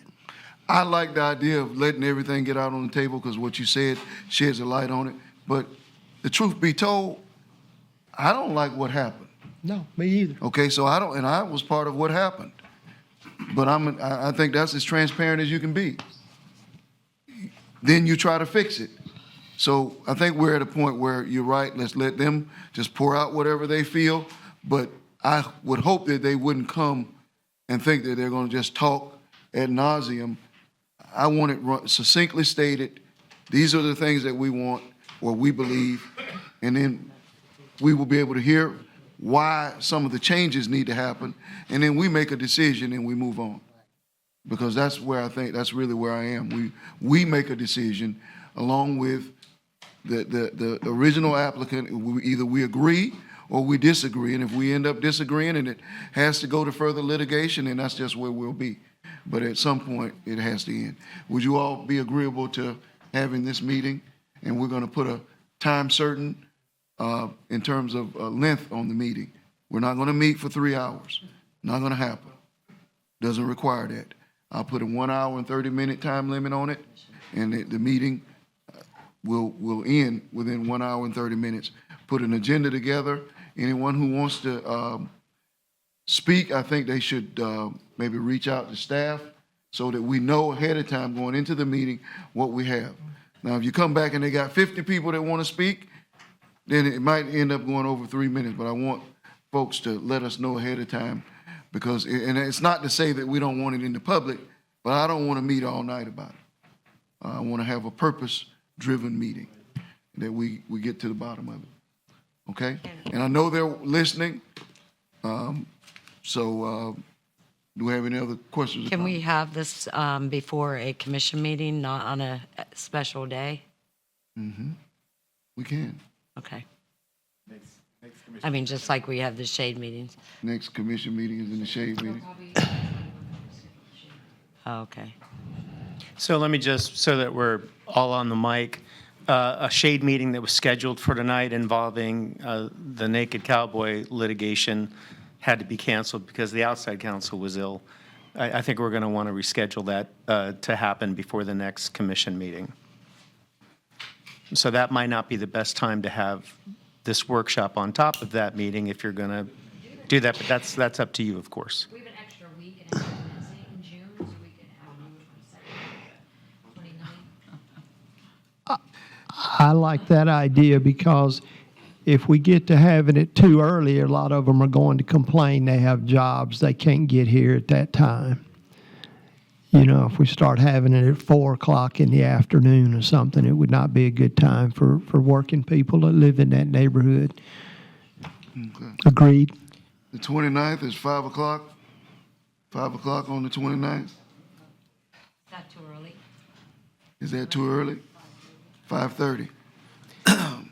And Mr. Mayor, this is a little bit off the point of Mr. Jagger's request, but if you're going to have the special meeting to discuss Bridgeport and you're concerned about your time efficiency, do you also want to see if we can schedule the shade meeting for that evening, so that your commission meeting won't go longer than it would otherwise? There's no commission on the 29th. Well, that's my question. Would you want to have a special commission meeting in addition to this workshop to do the shade meeting? No. No. Okay. No, that's too much. Yeah, yeah. Okay, are we gonna have a timer and time limit? I mean, if we have 50 people, Well, it's a little bit different if they show up and they want to have 50 people. They're listening. I don't think that's required. I'm gonna have a time certain meeting of 1 hour and 30 minutes. And I don't think that's required. I think we can so get you're things. saying an hour and 30 minutes, we are done, no matter if everyone gets to speak? I'll get it. No, everyone may not get to speak, but we're gonna give maybe the first 15 or 20 people, Okay, and they'll have their 3 minutes, like that. okay. Or they can arrange where Attorney Metz may want to, I'll do something a little different in this meeting, can get up and speak on behalf of them for 10 minutes or 12 minutes. But we can meet with her and arrange how the meeting is kind of run. Oh, okay? Okay. Yeah, and just to be clear, that I don't think the Sunshine Law would require you to allow everybody to speak at a workshop. Anybody who wants to speak would still have the option to speak at a public meeting before you take final action. Exactly. Whether that action is to direct the city attorney to file the suit, amend the tentatively negotiated agreement, or take some different course, that has to be done after the public's had the right to comment on it. Okay. In the workshop, did you just say in the workshop, we can't have everyone speaking? What I said, Commissioner Cantu, is you're not obligated. I was confirming that you're Okay. not obligated to allow an unlimited number of people to speak. You can establish a reasonable time limit on the meeting, such as an hour and 30 minutes. And you can require that the first X people to sign up would get to speak in that order. And if one or more of them wanted to donate their time to a different speaker, they could do that as well. Do we want to advertise this as a special meeting and just, so they can think, I don't know, just a workshop, and in this case, they'll allow, okay, speakers at it. It's just a workshop, but at the end of the workshop, we hope to have a plan. Okay. But to Ms. LaMagna's point, normally workshops are understood to not involve public discussion. So I think in the notice of that workshop, it would be a good idea to specifically denote that there will be, subject to time limits and potential limitations on number, the right for members of the public to address the commission at that meeting.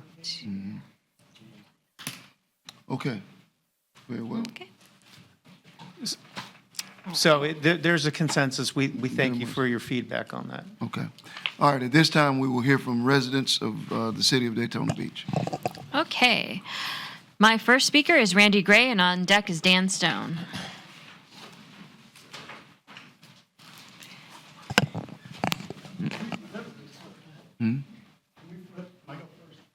Yeah. Thank you. Thank you for an opportunity tonight. And I want to thank all of the commissioners and Mr. Mayor. You've done exactly what we asked. You're taking the time to hear what we have to say, allow us to present what we think should happen on this access, and you're going to make the decision. That's why you're elected. So, yeah, I really appreciate you listened to us last week.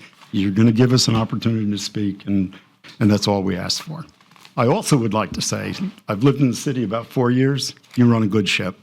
Roads are good, sidewalks are good. I'm very happy to be here. Garbage is picked up on time, to the point that you made about staff. It's a great place to live, and I'm probably going to live the rest of my life here, so thank you.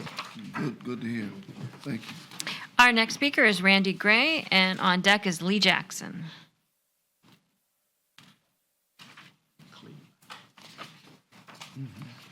That's a tough act to follow. My name is Randy Gray, and I live at 2301 South Halifax Drive, Daytona Beach. And, just got a few things to add is, from what I saw, this is a summary of what all happened. To start with, we saw a false application because we didn't see any police reports or anything going back 5 years of any vagrants. And that's what the original application was. And I know that Mrs. Fornace is here, And she knows that if there was someone down there, the mayor would have her back. And that'd be me. I'm accused of being the mayor in that neighborhood. So, and she knows that. And I know that if I wanted to go down there and cast nets, she'd say, Randy, just come on me. And I feel confident that Alana would. And because she's got the biggest heart of anyone I know. But when you did this with your comprehension plan, I mean, you look through everything that happened. I mean, there's more holes in that than a block of Swiss cheese. Come on, man. Sarah has brought all that forward. I mean, no one knew. It was in the dark of night. I just couldn't believe that it happened, and then to have it happen the way it happened. And then when I read into this thing about the technical review team and property evaluation and review team had no objections. They never even saw the place. I guarantee you they've never even went down there. And I know they haven't knocked on the first door. I mean, there's people that's lived down there for 40 years. Judge Johnson's widow has been there, Elfrida. Her kids grew up living on the river, but they went down there to play. I mean, there was 30, 40 kids in the neighborhood that all went down there with kayaks. And then, so as far as that goes, it was all, and then we get this, agreement saying that we want, nothing was the original complaint to begin with was, for vagrants, a place for vagrants. There wasn't one thing in that agreement that they want to give the land back.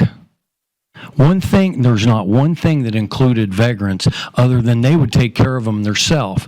Because probably, if there was, is that how we handle it? Take care of the vagrants yourself? Once again, I'd probably call the popo. And you went down and talked to, I don't know if you talked to Mrs. Fornace or not, but I know you went down and talked to the owners and you saw the motorcycles down there and all this, and we're going to email, which we never got. That's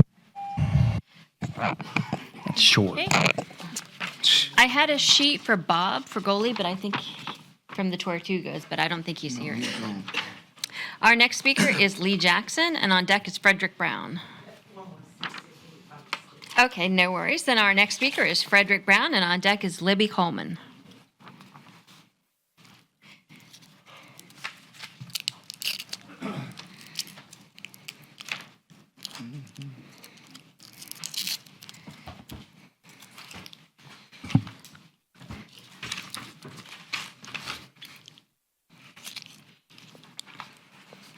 Frederick Brown, 1508 Crescent Ridge, Daytona Beach.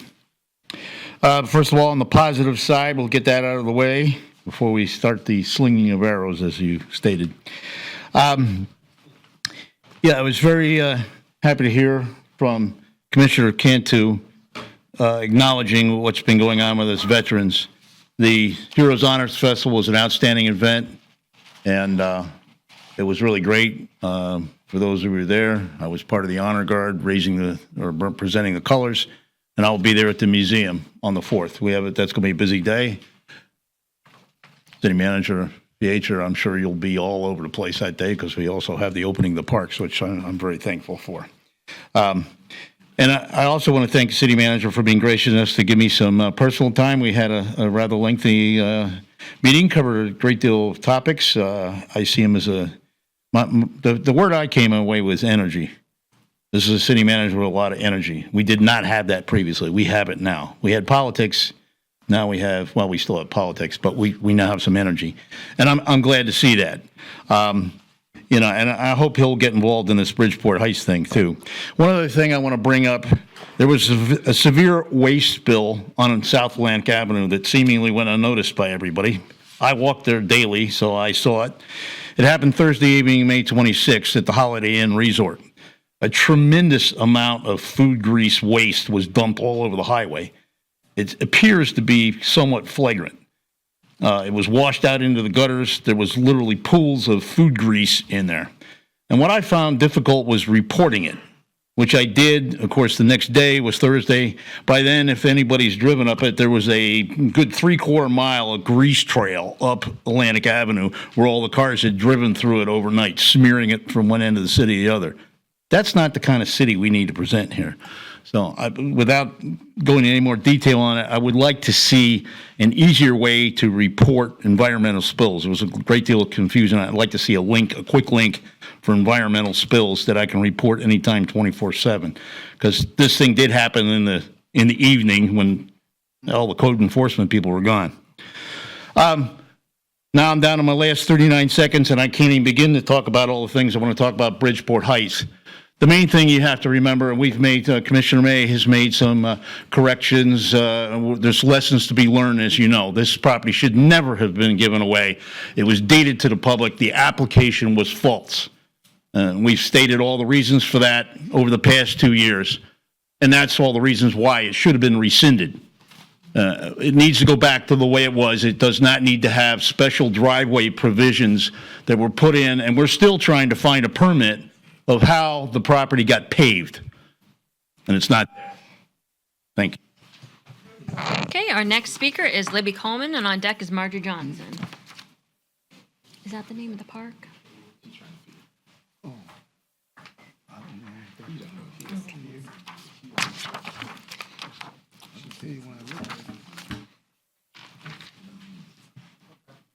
My name is Libby Coleman, and I live in a flood area, Carter Circle South, Daytona Beach, and it's ridiculous. I've called the commissioner, Paula Reed. She came out, and I told her that we needed drainages in our area. Nothing has happened. She has not done anything about it, and I've called her several times. No return calls.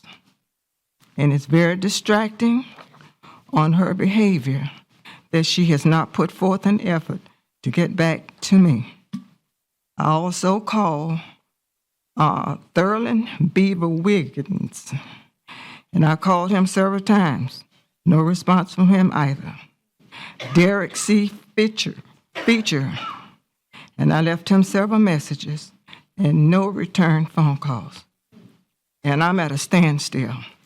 My heart is broken, and nobody has come out in my neighborhood. And it's a sad situation.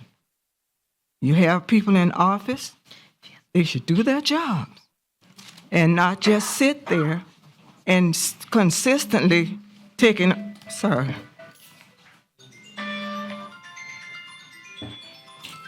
Because we pay them their salary. And to be a citizen, and I'm a taxpayer, and can't get what I need, it's disturbing. And God is not pleased with that. You hold an office, you need to get up, you need to get busy, because you're not in the area where I am. I used to live on Marion, not too far from the Hickories. I was on the other end of Marion. But right now, I'm on Carter Circle, and we're in a hot mess. And I'd appreciate it very kindly. Ms. Coleman, how long have you lived? I was going to ask you that on Carter Circle. I've been there for going on 4 years. Because it's not the same Carter Circle that it was 10, 12, 15 years ago when Commissioner Henry lived there. It used to flood, and it doesn't flood to the same degree. We've spent a lot to abate much of the flooding on the street. So could you tell me, when is the last time you experienced substantial, Whenever- has water gotten, which, you say South Carter? I live in Carter Circle South. Well, I know. That's right around from, I forgot the name of the street, but anyway, it's Lockhart. It's Lockhart? No. No. Not What's your Lockhart. address? Not 837 Carter Circle South. And it floods. It floods. It was flooding over there before I moved over there, because I used to live on Marion. Mm-hmm. Okay. I'll talk to you myself after, but I do know that the street has changed greatly from 10, 12, 15 years ago. It used to, I've been on the street. My sister lived on the street and my brother. So, but at any rate, I don't want to take up any more of your time.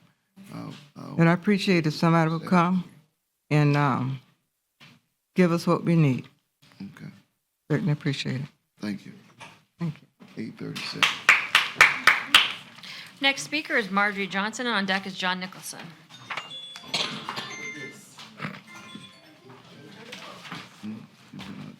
Marjorie Johnson, 122 South Key Street. I'd just like to say that I went and attended a meeting over at the historical building that's supposed to be renovated here on Orange Avenue with the wax where I'm Marjorie Johnson, 122 South Key. And we have a representative there from Port Orange that's sitting on that committee. There should be a representative from Zone 6 sitting there. I've gone to all the commission meetings. I go to Auburn, I go to Port Orange, Daytona Shores, and they don't go and get people from another city to sit on these committees. And she was appointed by Ms. Paula Reed, her friend, and I don't have a problem with them being friends, but I think that we need to have representatives on that committee to represent Zone 6. And if she's living in Port Orange, she really never should have been put there. And so John just said, oh, Paula Reed does whatever she wants to do. I said, this is not about her. This is about protocol and about doing the right thing. So I have a problem, and I'm friendly with Carolyn Sanders, but she doesn't live in Daytona. She lives in Port Orange, and she should have never been appointed. She need to get on boards in Port Orange. We have many people who have filled out paperwork, haven't been appointed to anything. And also, I'd like to say that flooding is a big problem still in my area, especially on Keach Street and Caroline Street. It's full of waters. I've seen people take buckets of water and just dish it out their door.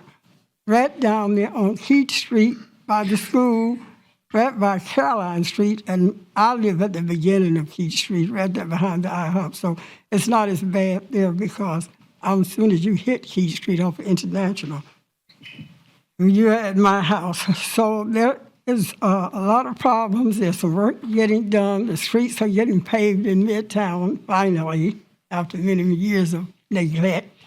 But I do agree with the last speaker. You're here to do the people's work. There's a saying, you can fool some of the people some of the time, but you cannot fool all the people all the time.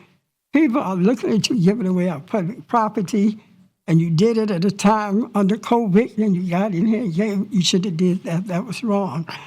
So you're doing some good work here. The city managers came in and got us back in the meeting. You had taken us out and had us speaking after adjournment. After I spoke and got the people back in the meeting, and that was a disgrace to take them out of the meeting in the first place. So you're here to do the people's work, and we need you to make it happen. Thank you. Okay. Our next speaker is John Nicholson, and on deck is Malcolm Williams.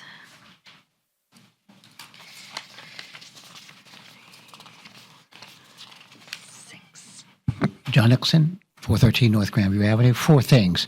One, with regard to the pots on flower pots on Seabreeze, I would suggest you look at that twice.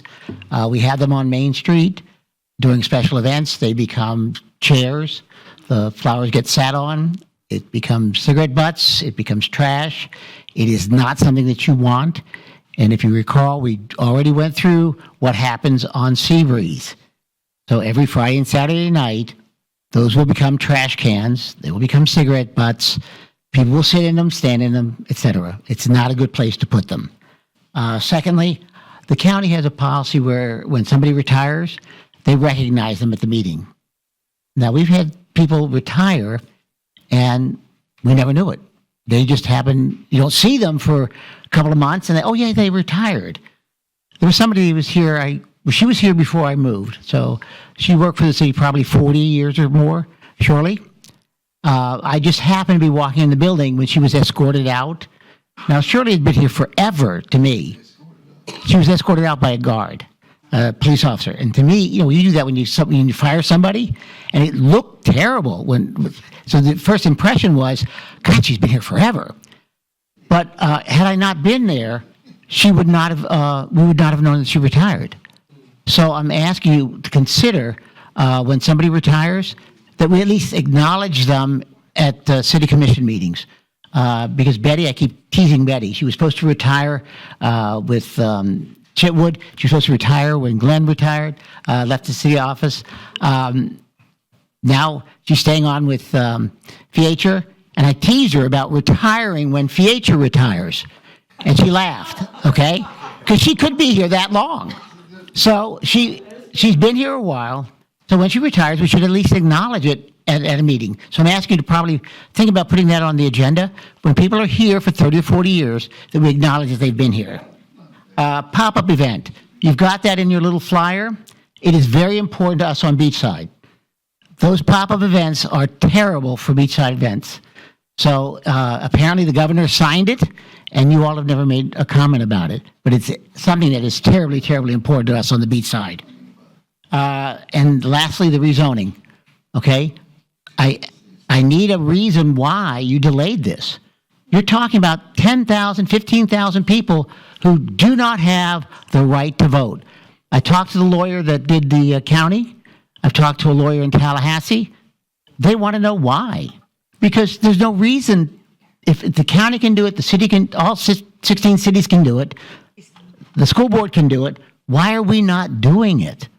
Because there's one commissioner who's running for office.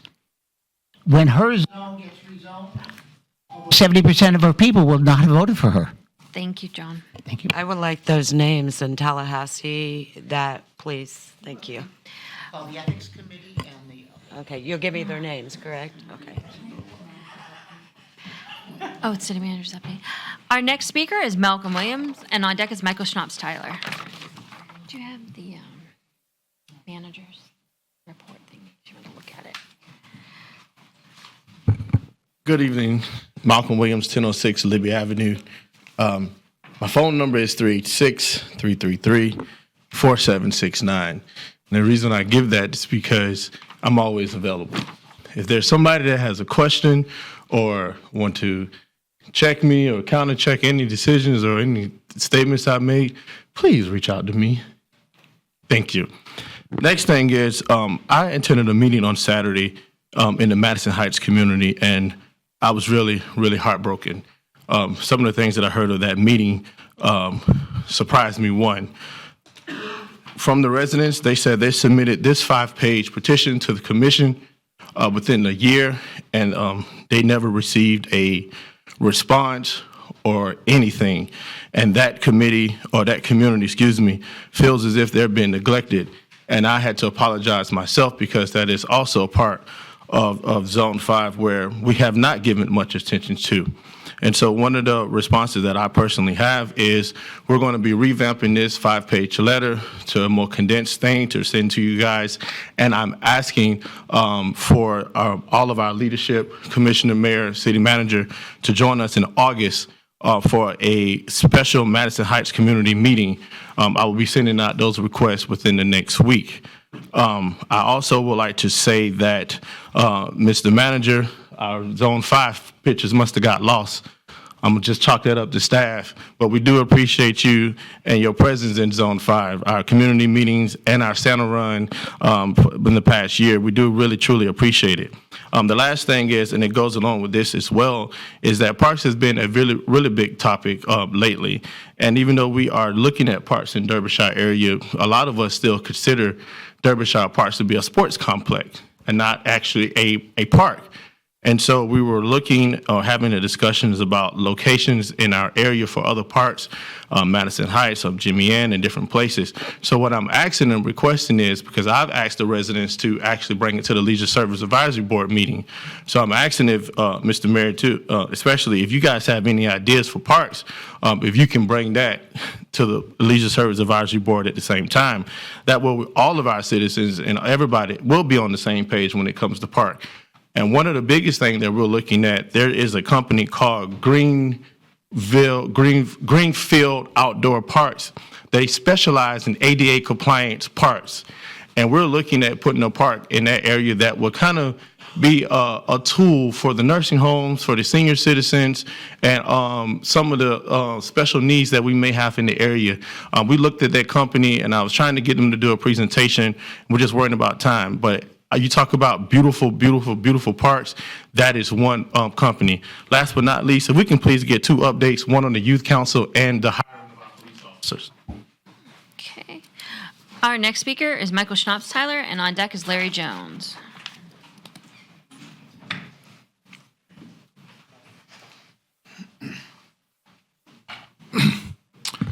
Good evening, Mayor and Commissioners. Michael Schnapps-Tyler with Cobb Cole, 149 South Ridgewood Avenue in Daytona Beach, here to speak about the proposed settlement agreement with my 3 minutes. Hope to be significantly less than that. I do have just some pictures that I'd like to give to the clerk. You're welcome to take a look at them. I'm not going to be directing to you to anything specific, but it does kind of outlay some of the concerns our clients have and how we got to the right-of-way vacation. My client, Alana France, is here. She lives at 2320 Halifax Drive.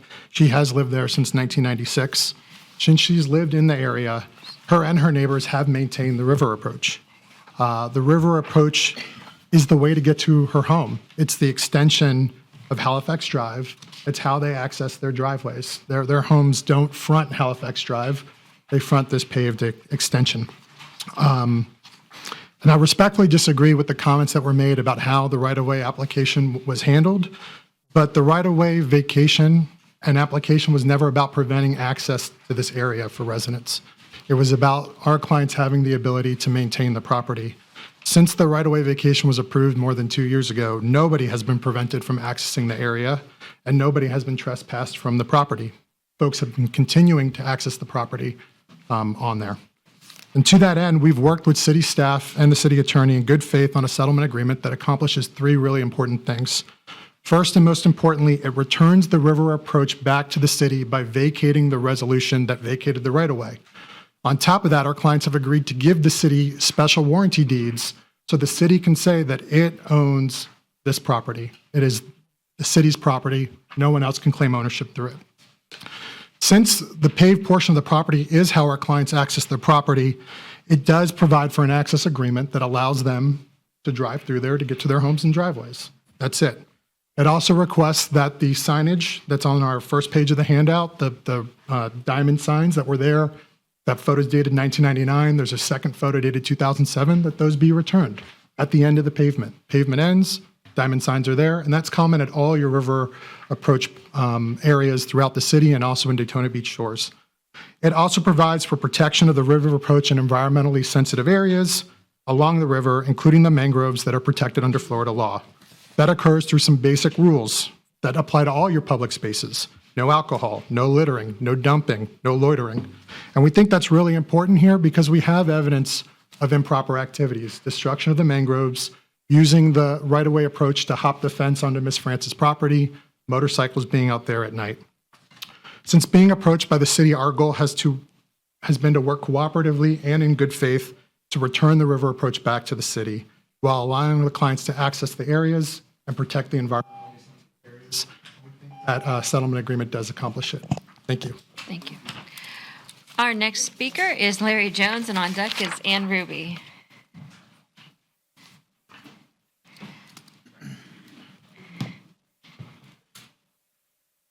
Hello, my name is Larry Jones, and I live at 140 South Caroline Street on the corner of Caroline and Magnolia, which is a very high hazardous as far as traffic area. The speed limit, it seems, for cars that are going from, north to south, from Orange Avenue to International, speed limit is fast. Okay. The traffic as far as Magnolia Avenue, there are stop signs on Magnolia Avenue just before crossing Caroline.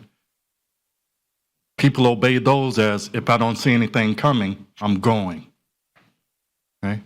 My family has resided at that area since 1963. And my mother has lost, over the few years, and my mother still lives there, a couple cars. This Friday, they tried to take my mother's house out. Hit the house, collided. I know that the city has been aware that this has been a problem, over the years, because I come and go. I'm a military retired, 21 years, just returning, coming, going. But I've seen to where that they have, addressed the problem by sometimes, at one time they had put up a hazard warning going across Magnolia or going across Caroline Street, okay?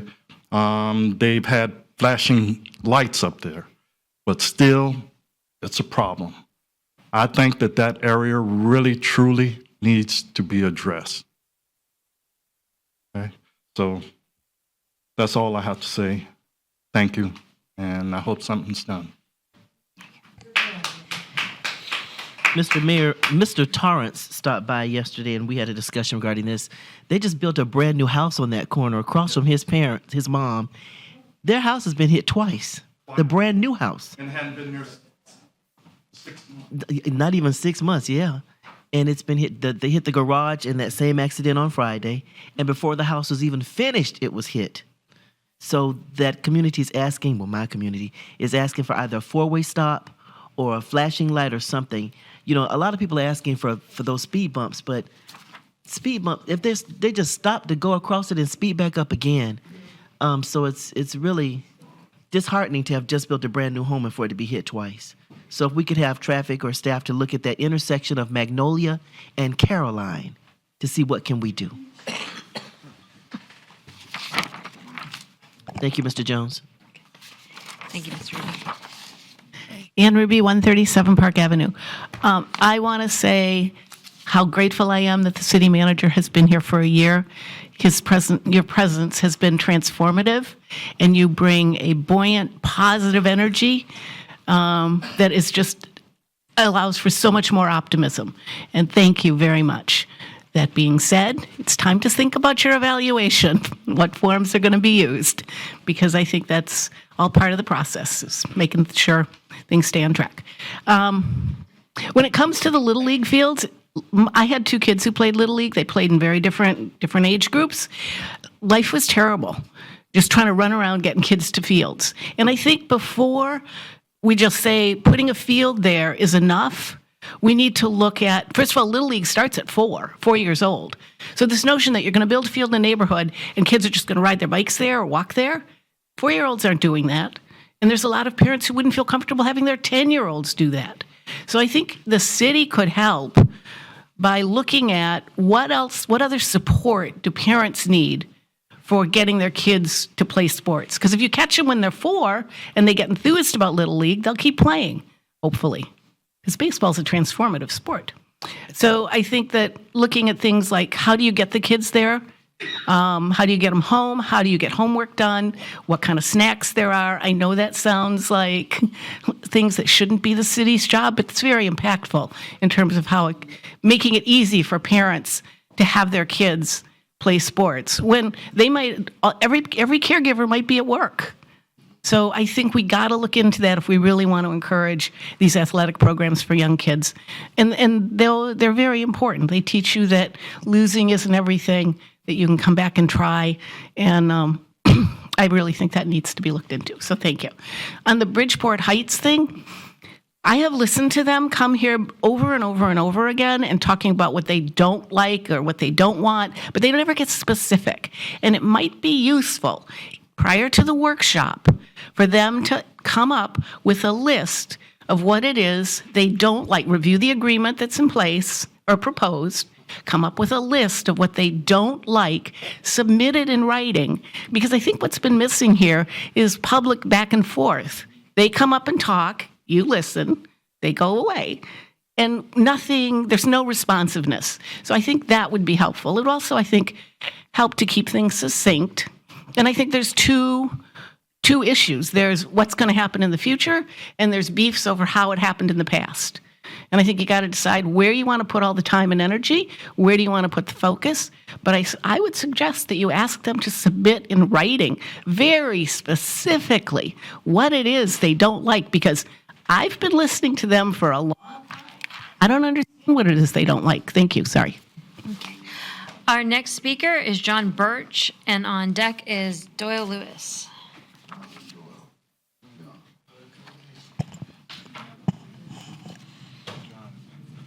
And Ms. Ruby, for the record, in the manager's congratulatory or email to us today, he indicated it was evaluation time, not only for him, but for staff as well. So we're on it. Okay, good.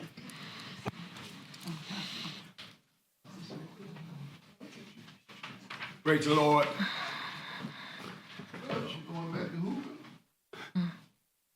When have I done, Ruth? I bought the basketball for you. I challenge you. Now, that's one thing. Now, good evening, everybody. How y'all doing? You know what? It's a tragic to see what happened in Texas. Oh, why do we pray after an incident?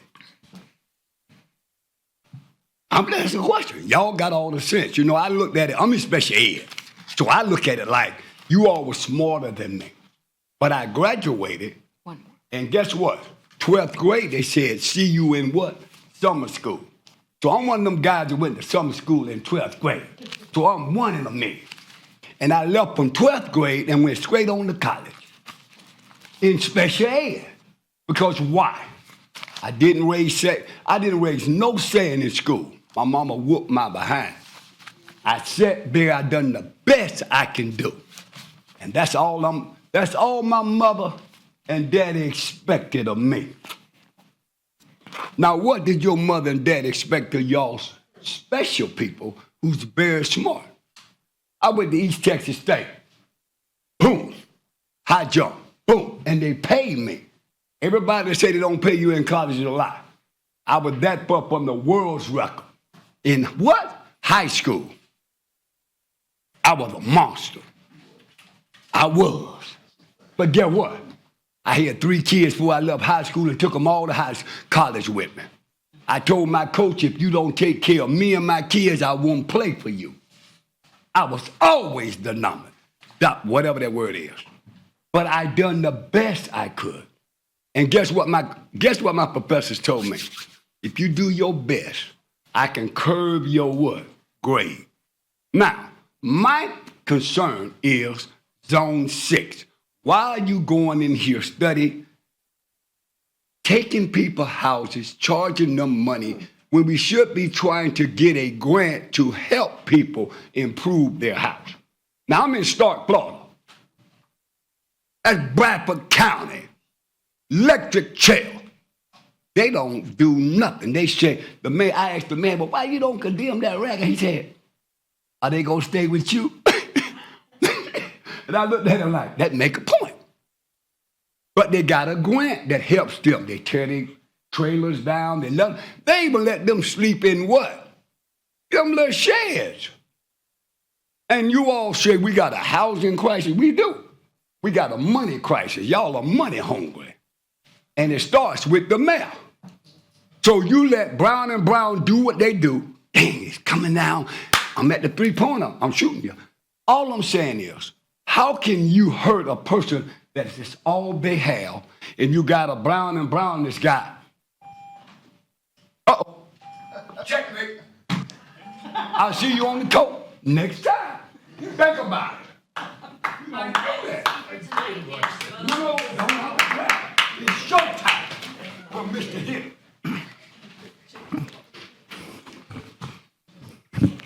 Now that's hard to follow. Doyle Lewis, Daytona Beach, United States. Hello, Mr. Bird. But we were talking about baseball tonight, not basketball. So, depending on if you show up on time or not, and scheduled it. I've only got about 3 things to talk about. City Island Park. I've been trying to figure out why the contractors shut down the walkover when they never even touched it. They took away fishing rights on that walkover, the new one and the old one. They've both been shut down for absolutely no reason why they've been doing construction on those parks. So I would like to find some answers for that. I hope they open them up really soon because there's a lot of people coming down there fishing. They're fishing on the Magnolia Bridge. They're fishing off the bank. Even the pavilion, it's got gates on it that the fishermen are actually jumping to go fishing in the pavilion that they're supposed to be renting for $150, which is impossible. So that's a major thing in the City Island Park. The other thing is Ceto. Definitely am interested in resolving that on that vessel that I've been on about 3 to 4 years.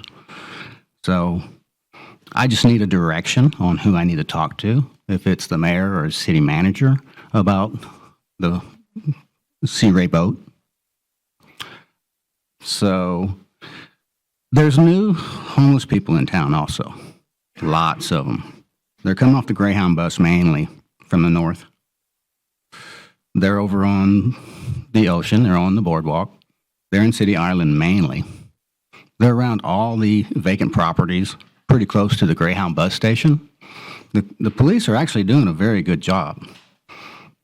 I accidentally stopped on a piece of property, almost got thrown in jail the other day. I want to congratulate the 1-year anniversary of the city manager. You have been doing a great job. The entire reason that I didn't know you were actually hired is I was working a job that wouldn't let me get off work. They worked me doubles. I got thrown in jail coming off of work one night because it was really late after I got the restaurant cleaned up. 4 months later, I got actually thrown in jail for no show. They put a warrant out for me because I was working so hard. They wouldn't even let me off work at work. That actually happened. So it's really neat that it's your 1-year anniversary. Well, tomorrow's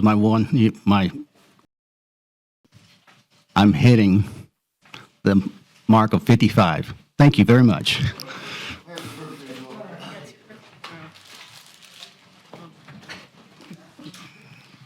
Good night, Daytona Beach.